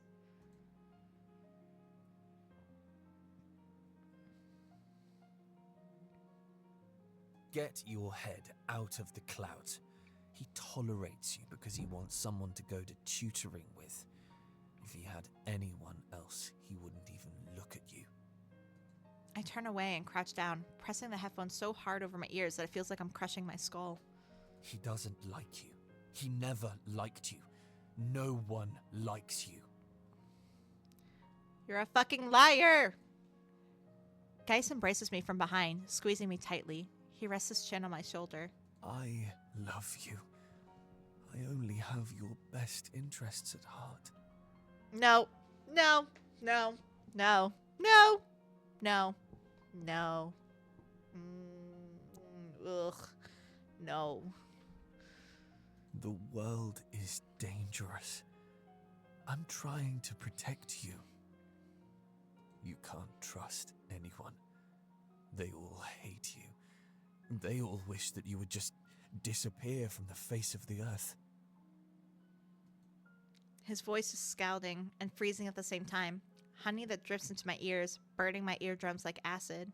If you trust them, if you let them in, they'll all hurt you eventually. He takes the phone out of my grasp, my grip too limp to hang on any longer. But that's okay. Don't I'm blush. here for you. I don't like this. You only need me. Push Geist away. Fuck this dude. Geist's touch fills me with revulsion, resentment, and anger. I shove him away. He stumbles backward, hitting his head against my desk. He rubs the back of his head, glaring at me. Everyone hates you? It seems like the only one who hates me is you, Geist. Geist's eyes widen. His eyes are brimming with some emotion that I can't quite describe. It almost looks like betrayal. 5 step back, Blondie. Yeah, really. Step the fuck back. I don't hate you. I love you. I care about you more than anyone else. You're my entire world. I exist for you.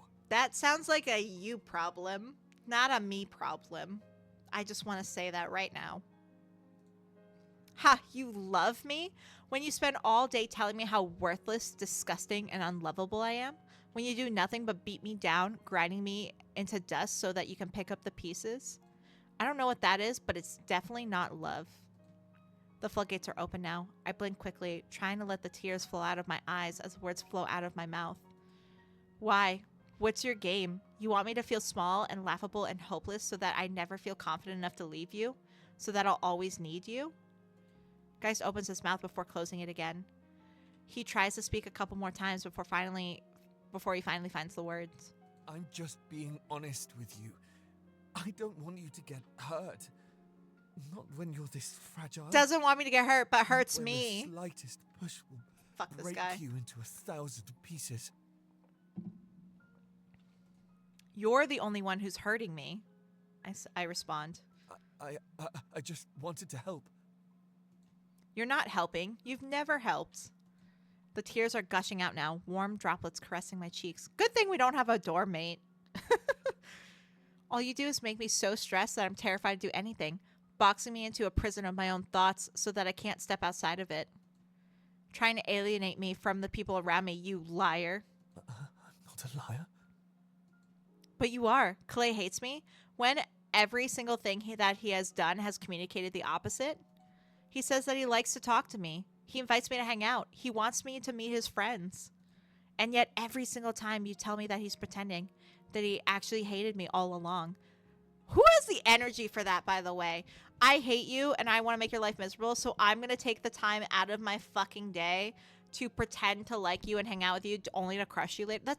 Some people do have that time of day, and honestly, I'm jealous of them because that's pathetic. But also, like, Jesus, like, no, I'm not going to believe that someone who asked me to hang out doesn't like me. What kind of crazy hoops do you have to jump through to believe that he hates me after all that? What are you? Some kind of mind reader to be able to tell what he's really feeling? No. But I just know. Besides, even if he doesn't hate you now, he'll hate you eventually. It's just a matter of time.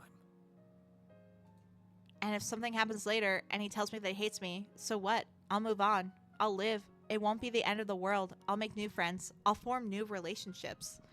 But if I'm always too scared, if I never reach out, then I'll never form bonds with anyone. I'll just continue floating listlessly through life, blindly following whatever you decide to take me. Bro gives all the signs of being an abuser. Let him rot. He is. He 100% is an abuser. I hate him so much. I might get hurt, and that's okay. It happens. I don't want to spend my life avoiding the things I'm afraid of. I want to spend it doing the things that I actually want to do. Oh, No more green. We win. What do you want to do? First time you fucking asked me that, guys. Thank you. I don't need to think about my answer. I want to be Kalei's friend. Dice looks down at the phone, guilt marring his features. He lifts his eyes to meet mine. I stare back unwavering. He extends the phone to me. All right. Good luck. Interesting. I don't trust him. I hesitate, thinking that it might be a trick, before accepting the device. It's still displaying Kalei's conversation on TriMessage. I bite my lip and send my message quickly, trying not to overthink it. Are you interested in watching a movie with me? I text. I just got my hands on Young Detective Dog, and I thought you might want to see it. I love and hate how much I'm getting into this, LMAO. Anxious, am I going to get you into visual novels? I've already turned a few of my chatters into VN lovers. Don't worry, I want to see the end of this, so I'm going to keep playing for a while. My phone buzzes immediately. Kalei texts back, yes, I really want to see it. Right now? Right now? I wipe the tears from my eyes. I'm really in no state to see him right now. I pause before sending the next message. I've got a few things to do right now, but maybe in a couple hours, I text back. I'll be there. Can't wait. Kalei responds. I look up. I got romance anime to keep me busy, but it might be a side project, LMAO.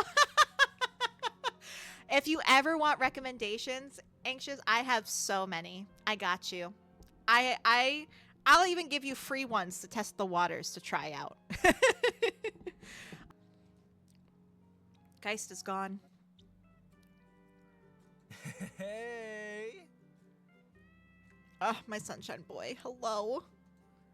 He sounds a little different than normal. Almost overly enthusiastic. He brandishes a plastic bag filled to the brim with different snacks. And he brings me food! Nothing better than someone who brings me food. What? Wow, you just had these lying around, I ask? Oh no, I ran to the store really quick. I didn't know what you liked, so I got a bunch of stuff. He rummages through the bag. Gives me background noise for work, so I'll take it. I'm glad I could make work a little less horrible for you. Oops, I forgot drinks. I laugh. We're in my room. Why are you the one trying to provide everything, I ask. He smiles awkwardly. You're right, that's kind of weird, isn't it? I guess I got a little excited and didn't think too much. I adore him. We laugh together before settling on the rug. I prop my laptop on my desk chair. I plug in my DVD player before carefully inserting the Detective Dog disc. The movie starts with a close-up of a dingy city street. Several pairs of feet pass by, splashing through the muddy puddles strewn over the cement. Kalei opens a carton, oh my god, words, carton of cookies. He holds the box open for me. I take one, savoring the cream-filling sandwich between two chocolate biscuits. So Oreos. He also opens a bag of spicy chips and sets it on the ground between us. The camera zooms in, focusing on an alleyway in the background. A dirty cardboard box comes into view. A small puppy, his fur matted with dirt and blood, lies in the box. No! I'm Dog. In the future, I'll be Detective Dog, but not now. Now, I'm just a poor, orphan dog. We quickly become completely enthralled by the film. The animation is definitely dated, but the voice acting performances and the writing are mesmerizing. The plot is much darker than other entries in the Detective Dog series, following Dog as he is falsely accused of stealing a rich cat's pearls. On screen, we watch Dog's interrogation. Dog stays quiet as the policeman tries to emotionally manipulate him, promising a warm bed and food if Dog fesses up. I fumble a chip out of the bag, enjoying the spicy sweetness. I reach towards the bag again when Kalei's fingers ghost over the back of my hand. I freeze. Sorry. Oh, he's blushing! Heck yeah! He jerks his hand back. His ears are red. I'm a little nervous. Why are you nervous? Whoa, whoa, whoa, whoa, whoa. Whoa. The fuck is this? Y'all, what is this? My options are it's okay or kiss him. Look, I want to smooch the boy, but this feels sudden. Does it not feel sudden? I mean, yes, I'm the one that typically is the simp and harasses characters, but this feels a bit rushed. I don't know. I'm clutching my pearls. Kiss him? Well, can I save, though? Yeah, let me save first. Let me go back. Do it. I'm going to. I just want to save. Okay, we're kissing him. I reach over and place my hand on his, squeezing it. This would be our first kiss, by the way. Then I turn towards him. Oh god, he's blushing. I hover in front of Kalei's face just long enough that he can sense my intentions. Oh, let me put this menu away. His eyes widen, but he doesn't pull away. I press my lips against his. It's only for a moment, but his skin is warm and soft against mine. I pull away just as quickly, burying my face in my hands. Somehow I'd gotten drunk on chocolate cookies, spicy chips, and orphaned animated dogs. Kalei turns away from me. I want to scream. I ruined it. Good going, Triss. The second that you tell Geist to get lost, you decide to act like a creep and a pervert. I could really have used that jerk's intervention if I had known I was going to do something this stupid. Now Kalei really won't want to be friends anymore, and he'll feel too awkward to stop the movie, so now he's going to be stuck here with a deviant. Kalei tentatively reaches his hands out. He places it over mine, interlacing our fingers. He squeezes my hand. Whoa! Hello. Oh! Did we reach an epilogue? This was sudden. Hold on. After our introductory computer science class ended and the new semester started, Kalei and I started to officially date. We often spend our evenings together and we go out on the weekends. Nowadays, I invite him to hang out as he often invites me. Our unspoken rule is that whoever does the inviting gets to choose the movie. I've gotten to know Kalei's friends better too. Mari is sweet, is a sweet girl who's always caring for others like a mother hen. Naya is level-headed and unflappable with a penchant for sarcasm. Even Asher isn't a bad guy once you get to know him. He has a tendency to blurt out whatever is on his mind, and he's a little immature, but he's genuinely caring and has his moments. I find myself striking up conversations with other classmates too. We don't become fast friends, but we exchange a few friendly words. Sometimes the interactions are as smooth as butter, and sometimes they're as rough as sliding across sandpaper. But that's okay. I feel myself changing little by little. But what about the movie, right? How did it end? I want Detective Dog to be real now. Where are my Detective Dog movies? That man didn't vanish completely. But whenever he tries to drown my ears in nervous prophecies, I don't respond. It's difficult to ignore him, but he's quieter now, less insistent. His rhetoric has changed a little too. He no longer speaks exclusively in apocalyptic foretellings. Sometimes he watches me open up my 4th cup of instant noodles of the week and says, "That much sodium can't be good for you. Why not cook something?" You know what? Valid. That's a valid criticism. When I'm on the couch scrolling mindlessly through social media, he sits next to me and leans to my ear and whispers, "Going for a walk would be better for you than lazing around at home, wouldn't it?" As I sit at my desk, browsing through online shopping portals, he saddles up from behind me and shuts my laptop saying, "You know you don't have room for frivolous purchases in the budget right now." His tongue hasn't lost its edge, but those lectures only bring me mild annoyance, not fear. Sometimes I actually take his advice, and sometimes I tell him no. On the occasion, he falls back into old habits, reciting old lines. They don't like you, everyone hates you, you do nothing but ruin everything. But he says them less and less with each passing day. There's a man that follows me. He's always watching, and sometimes he whispers in my ear. I wonder if he'll ever go away. He probably won't. And that's all right. Oh my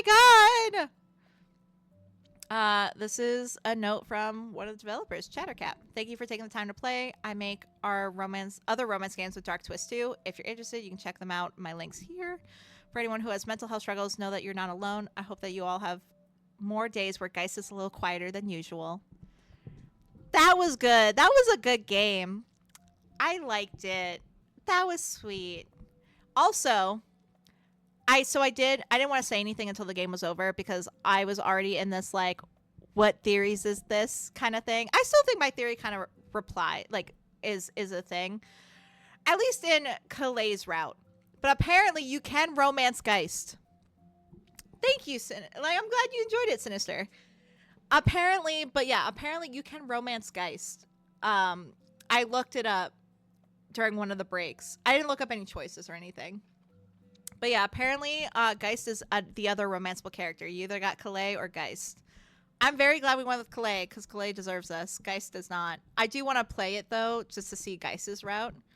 No, we let the blonde man rot. For real, for real. Fuck that dude. And apparently, he is a ghost. He is a ghost boy that has followed you since he first laid eyes on you, which is still creepy. I will say, though, I do like the idea that he's still the voice in your head instead of a ghost in Kalei's route. So I'm going to stick with my interpretation of he's just a voice in the head that we gave a persona to and not an actual ghost. But yeah, no, that was a good game. This is phenomenal. Definitely a favorite.